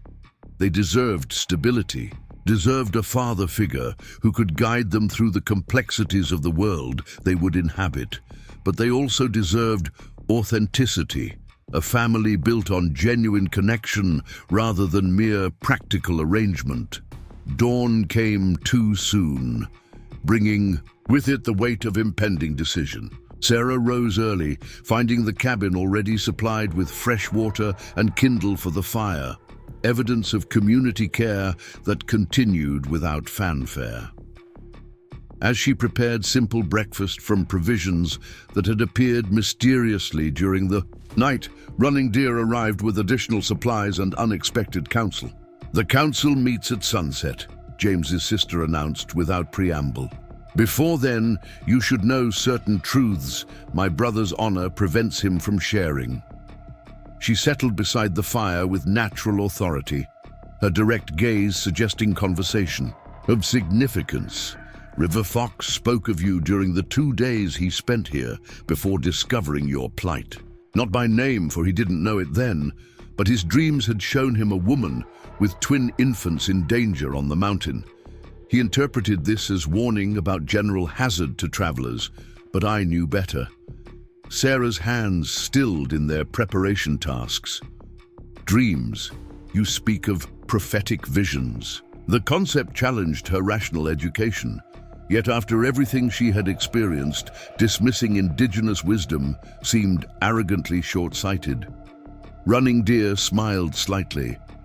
"Your skepticism is natural, but consider the improbability of his arrival at precisely the moment you needed rescue. Consider how prepared he was with supplies for extended travel, though his trading mission required only basic provisions. The spirits guide those who listen, and my brother has always been sensitive to their messages." The revelation reframed Sarah's understanding of their meeting, adding layers of meaning to what she had attributed to fortunate coincidence. You believe he was meant to find us? That our paths crossing served some larger purpose? The questions felt strange in her mouth, concepts foreign to her philosophical framework, yet increasingly difficult to deny given the evidence of her own experience. I believe connections form for reasons beyond human understanding, Running Deer replied carefully. I also believe my brother's heart recognized something in you that transcends cultural boundaries or practical considerations, but his honor, that same quality that made him risk winter travel to save strangers, now prevents him from speaking freely. He fears you might feel obligated, might choose him from gratitude rather than genuine feeling. Sarah absorbed this information slowly, pieces of a puzzle clicking into alignment. The careful distance James maintained, his insistence on presenting other options, his refusal to acknowledge what had seemed increasingly obvious during their journey together, all stemmed from ethical concerns rather than lack of interest. The nobility was both admirable and frustrating, creating barriers where connection wanted to flow naturally. What would you advise? Sarah asked, recognizing the tactical advantage of seeking counsel from someone who understood both the community dynamics and her brother's psychology. Running Deer considered the question seriously before responding. The men who offer marriage are good providers who would treat you fairly. Your life here would be secure, your children accepted and educated. But security without deeper connection creates its own form of imprisonment. Only you can determine whether gratitude alone motivates your feelings for my brother, or if something more substantial has taken root. The morning passed in a blur of activity as Sarah attempted normal routines while grappling with momentous decision. Community members visited throughout the day, some explicitly connected to the evening's council meeting, others simply extending continued welcome. She met both Thomas Whitehawk and David Stone Crow, finding them exactly as James had described, honorable men offering respectable arrangements. Yet their proposals felt hollow compared to the unspoken connection she felt with the man who had guided her through mountain wilderness. Afternoon brought unexpected visitors in the form of 3 elderly women who introduced themselves as clan mothers, positions of cultural authority Sarah was beginning to understand. They examined the twins with knowing eyes, asked surprisingly direct questions about Sarah's intentions and feelings, and exchanged meaningful glances that suggested communication beyond words. Before departing, the eldest placed a gnarled hand on Sarah's arm with gentle pressure. The heart knows truth before the mind accepts it. Trust what you felt during your journey, not what fear whispers in moments of doubt. As sunset approached, Sarah dressed carefully in the best clothing available, a simple but clean dress that had appeared among the donations to her cabin. She prepared the twins with equal care, understanding that tonight's council represented more than personal decision. Her choice would establish precedent for how outsiders integrated into Singing River Valley would influence community evolution for generations potentially. The weight of that responsibility might have paralyzed her once, but surviving abandonment and mountain crossing had revealed strengths she hadn't known she possessed. James arrived as appointed to escort her to the council gathering, his formal bearing a marked contrast to the trail-worn guide who had shared campfires and confidences during their journey. He wore traditional Cherokee clothing she hadn't seen before, the garments emphasizing his cultural identity in ways that might have disturbed her weeks ago, but now seemed naturally right. They walked without speaking, the twins quiet in Sarah's arms, as if sensing the moment's significance. The council met in a large circular structure at the community's heart, its design reflecting philosophical principles Sarah was only beginning to grasp. Elders sat in designated positions around the perimeter, with space for community members. Behind them, At the center, a small fire burned in a stone-lined pit, its smoke rising through an opening in the roof toward stars just becoming visible in the darkening sky. The arrangement emphasized equality and shared wisdom rather than hierarchical authority, everyone able to see and be seen by all others. Joseph Blackwater opened the gathering with words in Cherokee that James quietly translated for Sarah's benefit. Invocations of wisdom, requests for guidance from ancestors and spirits, acknowledgements of the sacred responsibility inherent in community decisions. The formal framework felt simultaneously foreign and familiar, echoing principles of justice and careful deliberation that transcended cultural specifics. When attention turned to Sarah's situation, the discussion proceeded with surprising transparency. Different perspectives were voiced openly but respectfully, some emphasizing practical considerations of resource allocation and social stability, others focusing on less tangible benefits of diversity and cultural exchange. Through it all, Sarah noticed how carefully James maintained neutrality, translating without editorial comment his own interests rigidly suppressed in service of larger process. The moment arrived for Sarah to address the council, to state her preferences regarding the marriage proposals that offered integration into valley life. She stood carefully, adjusting the twins in her arms, drawing strength from their warm weight, and trusting dependence. The words she had rehearsed throughout the day suddenly seemed inadequate for the magnitude of decision required. Honored elders and community members, she began, surprised by the steadiness of her own voice. I come before you humbled by the welcome you've extended to strangers, grateful beyond expression for the sanctuary you provide. The marriage proposals honor me greatly, representing security and acceptance I could never have imagined when abandoned. At Thunder Ridge Pass, she paused, gathering courage for what must come next, aware that her choice would ripple through multiple lives and potentially alter community dynamics. However, Sarah continued, lifting her chin with quiet determination, I cannot accept proposals based solely on practical arrangement, no matter how generous or well-intentioned. My children deserve a family built on authentic connection rather than calculated benefit. My heart. Here she faltered momentarily before finding resolve. My heart has already chosen, though the one I would choose has carefully avoided declaring his own feelings from misguided sense of honor. A murmur ran through the assembled council, knowing looks exchanged between various members. James stood, frozen at his translation post, his composed mask finally cracking to reveal the turmoil beneath. Sarah turned to address him directly, abandoning pretense for simple truth. You saved our lives, asking nothing in return, guided us to safety while teaching lessons that transcended mere survival. You showed my children kindness that awakened their trust and showed me character that awakened something I thought died with my husband. The formal setting dissolved into background as Sarah focused entirely on the man whose nobility had nearly prevented this declaration. If you have feelings beyond duty, beyond the obligation of conscience that first motivated rescue, then speak them now, but know that my choice stems not from gratitude alone, but from recognition of partnership already forged through shared trial and mutual respect. The silence that followed felt eternal, the entire assembly holding collective breath for response that would determine multiple futures. James moved from his position at the circle's edge, approaching Sarah with deliberate steps that carried weight of decision.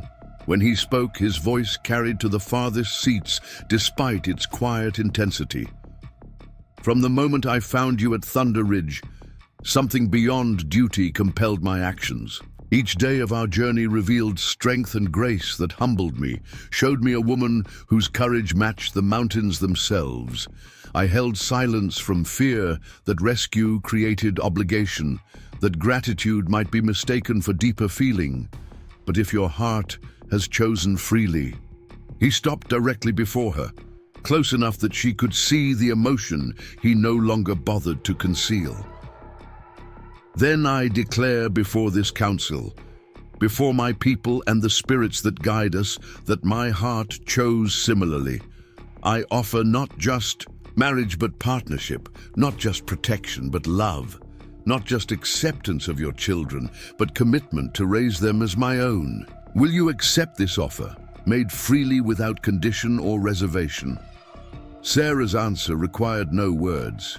She shifted the twins to one arm and extended her free hand to James, the simple gesture carrying volumes of meaning. His fingers closed around hers with gentle strength that recalled the steady support he had provided crossing treacherous boulder fields. The council erupted in expressions of approval, some laughing at the circuitous route to inevitable conclusion, others nodding, sagely as if the outcome had never been in doubt. Joseph Blackwater rose from his position among the elders, his weathered face creased with satisfaction. The spirits move in patterns beyond our limited perception, bringing together those meant to find each other across improbable distances. This union strengthens our community not through calculated alliance, but through authentic connection that transcends artificial boundaries. Let the formal ceremonies be prepared according to our traditions, but let the partnership begin from this moment of declaration. The gathering transformed from solemn council to celebration as community members surrounded the newly pledged couple with congratulations and blessings. Sarah found herself embraced by strangers who no longer felt strange, welcomed into a network of relationships that would reshape her understanding of family and belonging.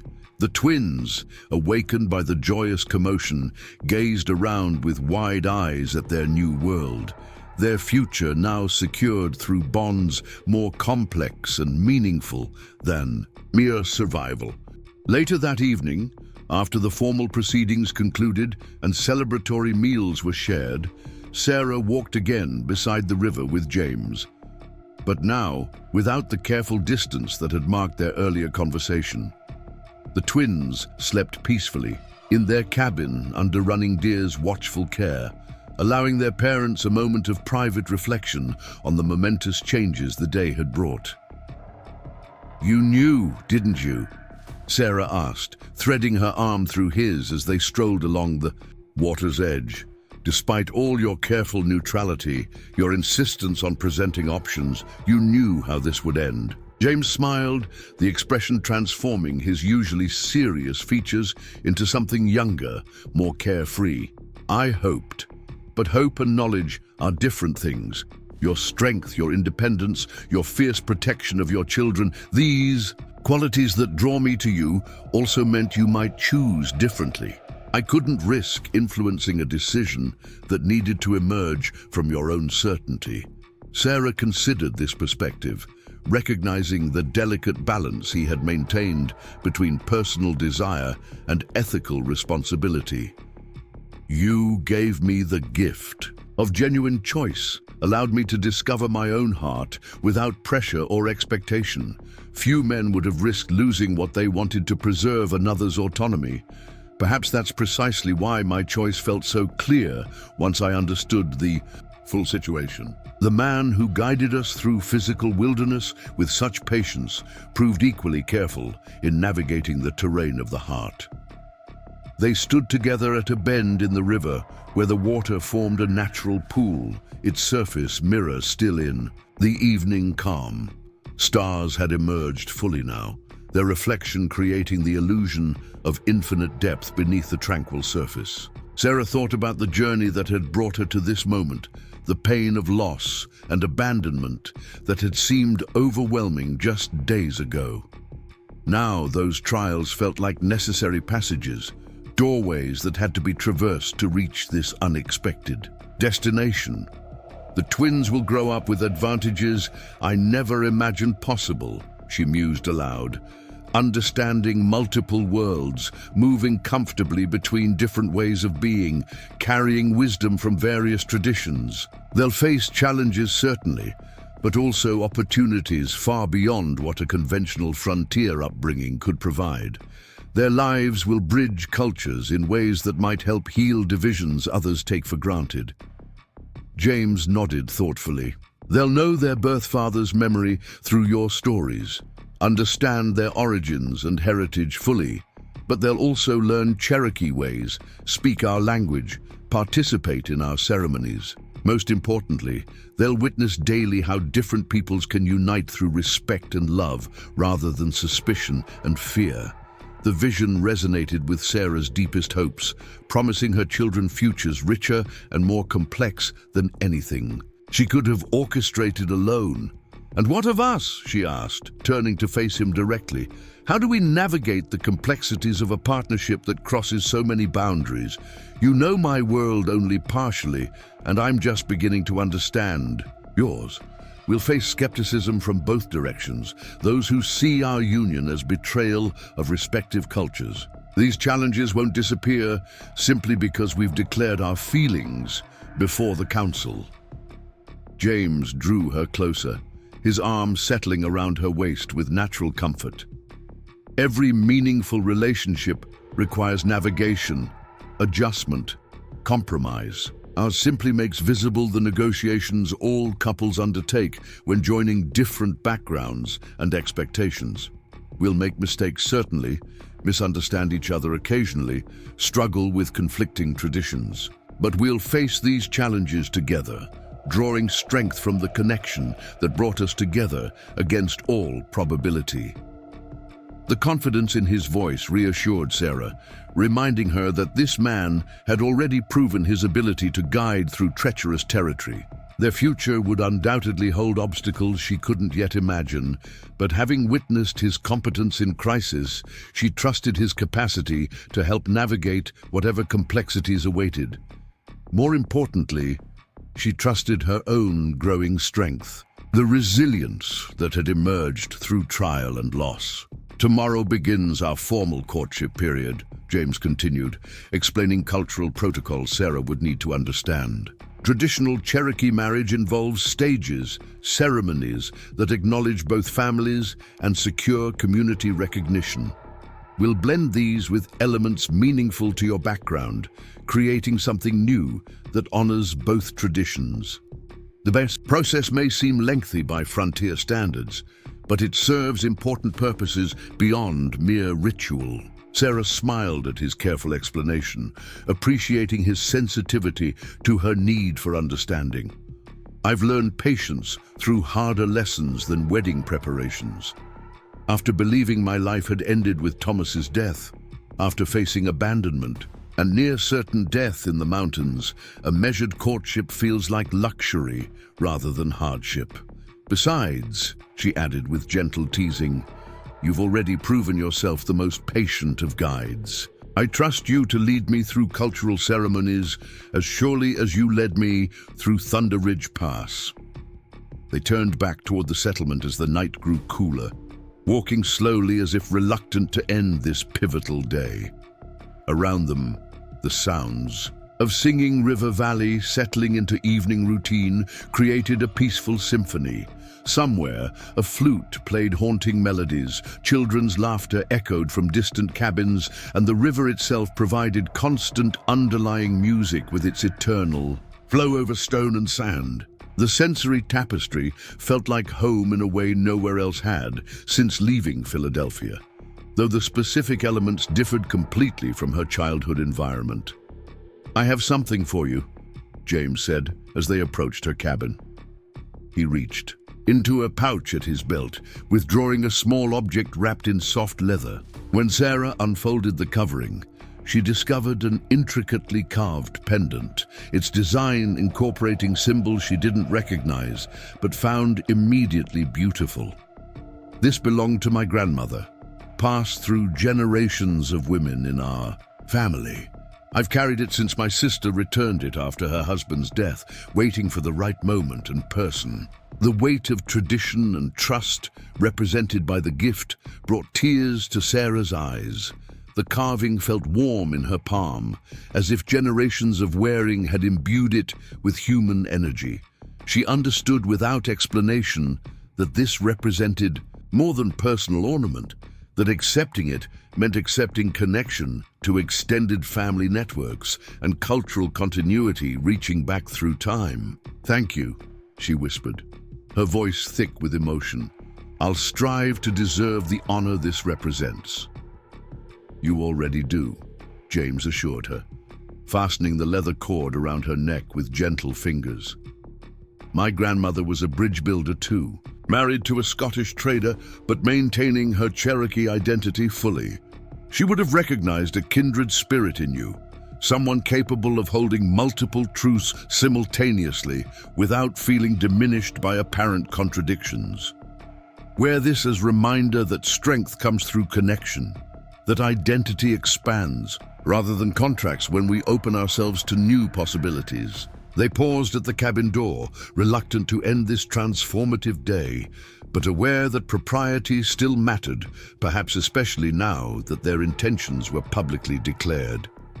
Through the window, Sarah could see running deer reading by. Firelight, the twins sleeping peacefully in their shared cradle. The domestic scene promised stability and community support, blessings she had thought lost forever just 1 week ago. "Sleep well," James said softly, lifting her hand to brush his lips across her knuckles in a gesture that bridged cultural conventions. "Tomorrow brings new beginnings, but tonight rest in the knowledge that you're no longer alone, that your children have found not just shelter, but true home. I'll call on you properly in the morning, begin the formal courtship our traditions require." The promise in his voice warmed her more thoroughly than any fire could manage. Sarah watched him disappear into the darkness before entering the cabin, her mind still processing the magnitude of changes the day had brought. Running Deer looked up from her book with knowing satisfaction. The council meeting proceeded as expected, she asked with deliberate understatement. Sarah couldn't suppress the smile that spread across her face. "Your brother finally found his voice once I found mine.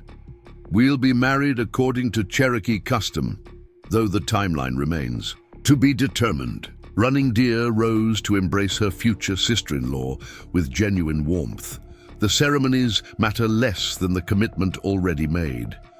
You've given my brother something I feared he might never find again after the losses he's endured. Purpose. Beyond duty. Joy beyond mere satisfaction in work well done. For this gift, you'll always have my gratitude and loyalty."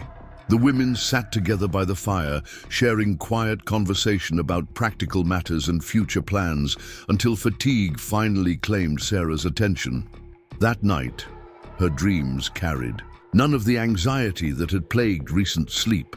Instead, she found herself walking mountain paths that no longer threatened but invited, guided by a presence that felt simultaneously new and eternally familiar. The wedding ceremony took place beneath ancient oaks that had witnessed countless seasons of joy and sorrow in Singing River Valley. Sarah stood beside James, wearing a dress that blended Cherokee artistry with frontier practicality. Its soft, deerskin adorned with beadwork that caught the morning light like scattered stars. Rebecca and Matthew, now 10 months old, watched from Running Deer's arms, their blue eyes wide with fascination at the gathering of nearly every soul in the valley.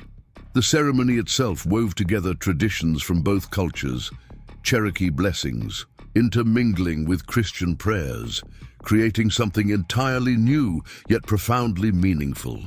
Joseph Blackwater presided with the quiet authority that had guided the community through decades of change, his words carrying the weight of wisdom earned through experience. As Sarah and James exchanged vows that bound them not just to each other but to the larger tapestry of valley life, she felt the last vestiges of her old identity dissolving, replaced by something richer and more complex. The woman who had left Philadelphia seeking conventional security through marriage had discovered instead a love that transcended cultural boundaries and challenged every assumption she had once held sacred. The seasons turned with mountain reliability, each bringing new challenges and deeper integration into valley life. Sarah's medical knowledge, gained from her father's unconventional education, proved unexpectedly valuable when combined with Cherokee healing traditions that Running Deer patiently taught her. Together, the women developed treatments that drew from both worlds, creating remedies that served the valley's diverse population better than either tradition could have managed alone. The twins thrived in their new environment, taking their first steps on the same paths their mother had stumbled along as a desperate refugee, now transformed into beloved children of an extended community. Matthew showed early signs of his adoptive father's patience and keen observation, while Rebecca displayed a fierce independence that reminded everyone of Sarah's own determined spirit.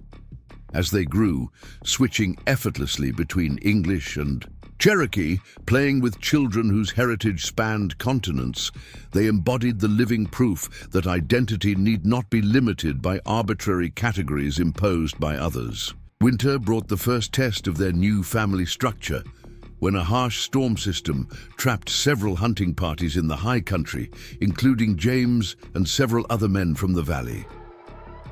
Sarah found herself coordinating rescue efforts alongside Joseph Blackwater, her organizational skills proving as valuable as any mountain expertise.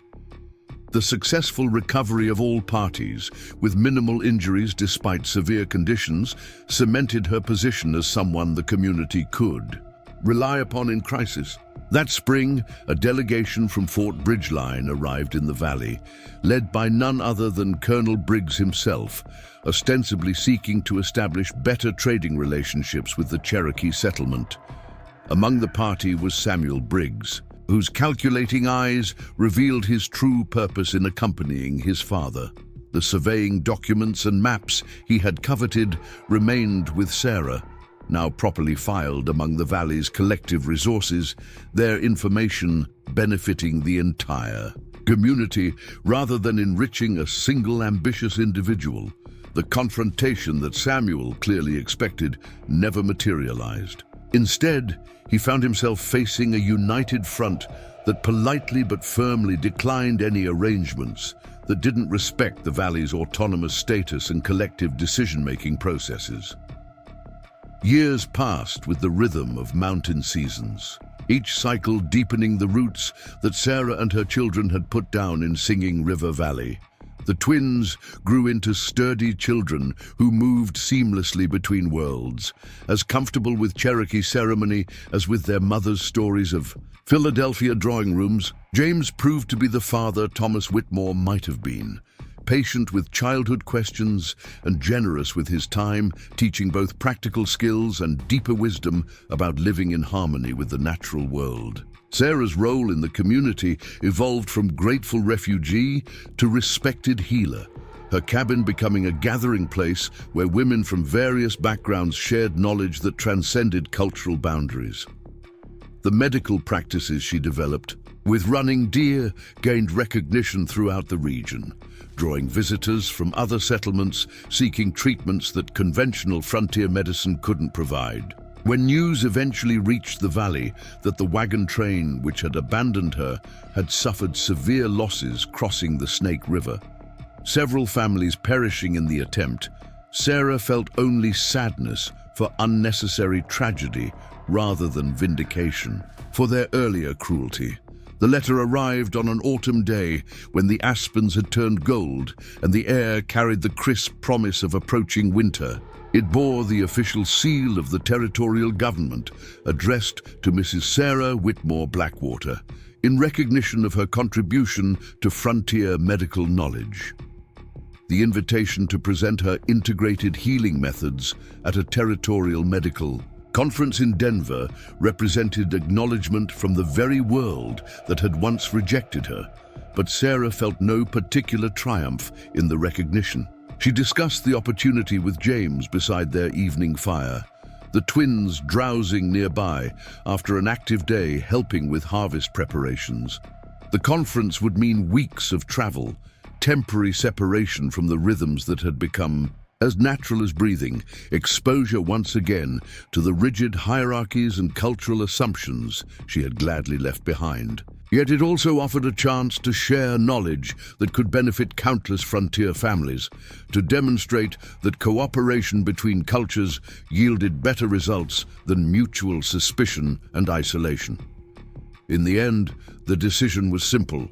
She would go, not as a vindication of personal worth, but as an ambassador for a different way of being, carrying the lessons of Singing River Valley to those still trapped within limiting definitions of possibility. The journey to Denver marked the first time Sarah had left the valley since arriving as a desperate refugee 5 years earlier. This time, she traveled with confidence and purpose, accompanied by James and the twins, now 5 years old and eager to see the wider world their mother had described in bedtime stories. The conference itself proved both challenging and rewarding, her presentation drawing skepticism from some quarters, but genuine interest from others, particularly younger physicians, struggling with the limitations of conventional medicine in frontier conditions. Sarah spoke not just of specific treatments, but of the philosophy underlying integrated healing, the recognition that physical health connected intimately with spiritual well-being and community belonging. The twins charmed everyone they met, their easy movement between languages and customs serving as living testimony to the benefits of cultural fluidity. Colonel Briggs attended one session, his presence a reminder of old power structures, but his influence had waned as the territory developed more complex governance systems that recognized indigenous rights and autonomous communities. The greatest satisfaction came from connecting with other women pursuing medical knowledge, forming networks that would continue long after the conference ended. Returning to Singing River Valley felt like exhaling after holding a breath too long. The familiar mountains embracing them with patient permanence that cities could never match. The community welcomed them back with a celebration that demonstrated how thoroughly the Blackwater family had become woven into the valley's fabric. Stories of the conference circulated with interest, but without the desperate need for outside validation that might have characterized a less secure community. Sarah resumed her daily routines with renewed appreciation for the life they had built, the simple satisfactions of meaningful work and loving family, far outweighing any prestige the outside world might offer. That winter brought the deepest snows in memory, isolating the valley for weeks. But the isolation felt protective rather than threatening, a natural boundary that preserved their chosen way of life from pressures to conform to others' expectations. The twins learned to read by firelight, their education encompassing everything from Greek mythology to Cherokee creation stories, mathematical principles to traditional star knowledge, preparing them for futures that could embrace multiple worlds without being diminished by any. Spring's arrival brought unexpected visitors in the form of Martha Henderson, the woman who had shown small kindness during Sarah's abandonment, and her husband, seeking refuge after their own wagon train had dissolved in acrimony and violence. Near South Pass, Sarah recognized the desperation in Martha's eyes, the same look she had once worn, and felt the wheel of fortune complete another turn. Without hesitation, the valley opened its arms to new refugees, demonstrating that the compassion James had shown her had become institutional principle rather than individual action. Martha's tears of gratitude and relief echoed Sarah's own, from years past, creating a continuity of kindness that transcended personal history. The Hendersons chose to stay permanently, adding their skills to the community's collective resources, their presence another thread in the increasingly complex tapestry of valley life. Through them, Sarah learned the fate of others from that original wagon train.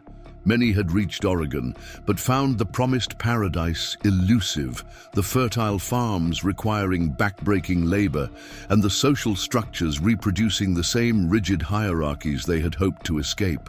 As the twins approached their 10th birthday, Sarah sometimes marveled at the journey that had brought them all to this point.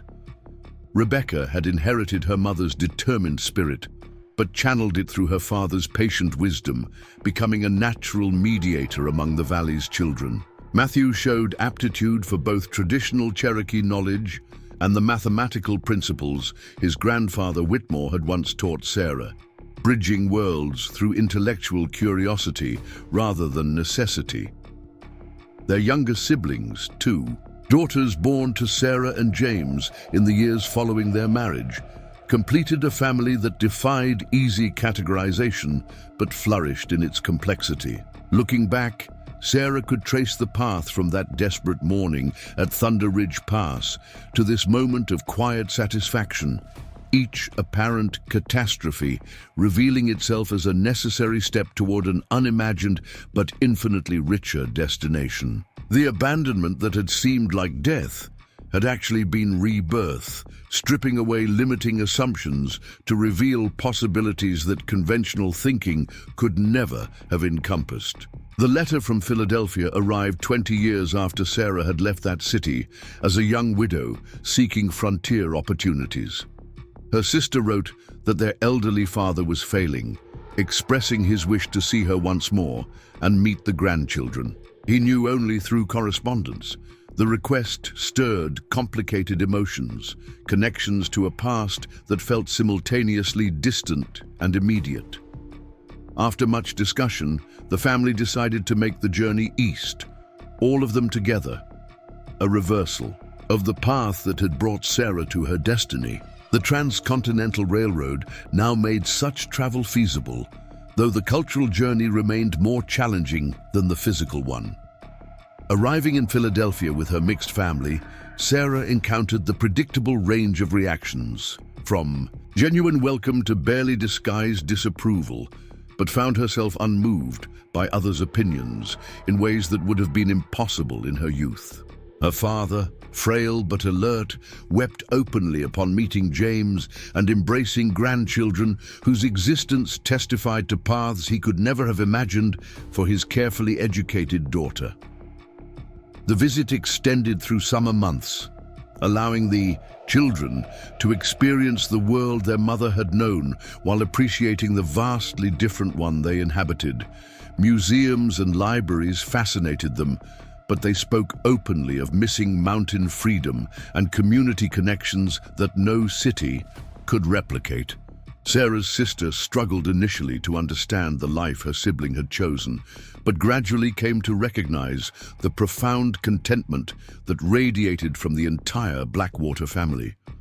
When they finally returned west, it was with strengthened connections to Sarah's origins, but deeper appreciation for the life they had built together.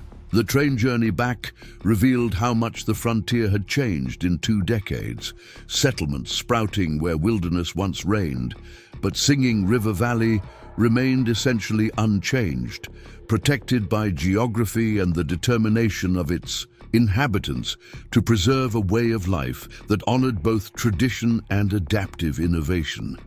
The years continued their steady progression, marked by the rhythms of season and ceremony that gave structure to valley life. Sarah's medical practice evolved into a teaching role as younger women sought to learn the integrated healing methods she and Running Deer had developed. Some came from Cherokee communities, others from frontier settlements, and increasingly from cities where conventional medicine was beginning to recognize the limitations of purely mechanical approaches to health. The twins, now adults, chose their own paths with the confidence of those raised to see possibilities rather than limitations. Rebecca pursued formal medical training in Denver, carrying forward her mother's healing tradition with the advantage of institutional recognition. Matthew chose to remain in the valley, his gift for languages and cultural mediation making him a natural diplomat in the increasingly complex negotiations between indigenous communities and expanding American society. Their siblings found their own directions, each embodying the principle that identity could be fluid and multiple without sacrificing authenticity or depth. When James's hair had turned completely silver and Sarah's face bore the lines of countless mountain seasons, They would sometimes walk the same riverside path where he had first proposed marriage through careful indirection. The valley had grown and changed, new families arriving and old ones expanding, but its essential character remained intact. Children still played without regard for artificial boundaries, knowledge flowed freely between traditions, and decisions emerged from collective wisdom rather than individual ambition. Looking back across the decades, Sarah could barely recognize the frightened woman who had huddled in a canvas shelter at Thunder Ridge Pass, convinced her life had ended with abandonment. That person seemed like a character from someone else's story, so thoroughly had she been transformed by love, community, and the courage to embrace possibilities beyond her original imagining. The greatest gift, she often reflected, was not the security she had found, but the ability to extend that same transformative welcome to others, perpetuating the cycle of compassion that had saved her own life.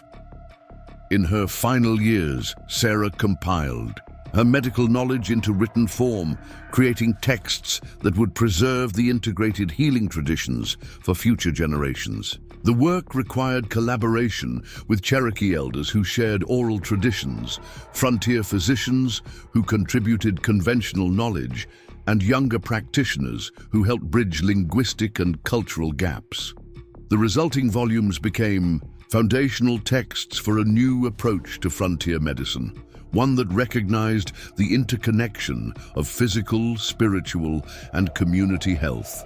As she worked, surrounded by grandchildren who moved effortlessly between worlds their grandmother had once thought mutually exclusive, Sarah understood that her true legacy lay not in personal accomplishment, but in demonstrating that categories others considered absolute were actually fluid, that identity could expand rather than contract when exposed to different ways of being. The woman who had left Philadelphia seeking conventional security had discovered instead that the greatest safety lay in adaptability, the deepest belonging in communities that honored diversity, and the truest love in relationships that transcended cultural boundaries. When the end came, it was peaceful, surrounded by the extended family that had grown from that desperate moment of abandonment in Thunder Ridge Pass. James held her hand as she had held his through countless challenges, their partnership complete, but its influence continuing through the lives they had touched and the communities they had helped to build. The funeral brought together people from throughout the region, Cherokee elders and frontier physicians, traders and teachers, all united in recognizing how one woman's journey from desperation to belonging had created ripples that transformed countless lives. As they laid her to rest in the valley she had made her home, the mountains stood witness to a story that had begun with apparent ending, but became instead a beginning. Not just for Sarah, but for all those who learned from her example that the paths we plan are often less meaningful than the ones we discover through courage, compassion, and the willingness to see beyond the limitations others would impose. Years after Sarah's passing, travelers through Singing River Valley would hear stories of the woman who had arrived as a refugee and become a bridge between worlds. Her descendants continued the work she had begun, maintaining the delicate balance between preservation and adaptation that allowed the community to thrive despite pressures from an increasingly homogenized society. The integrated healing center that bore her name drew visitors from across the continent, people seeking not just medical treatment, but a different way of understanding health and belonging.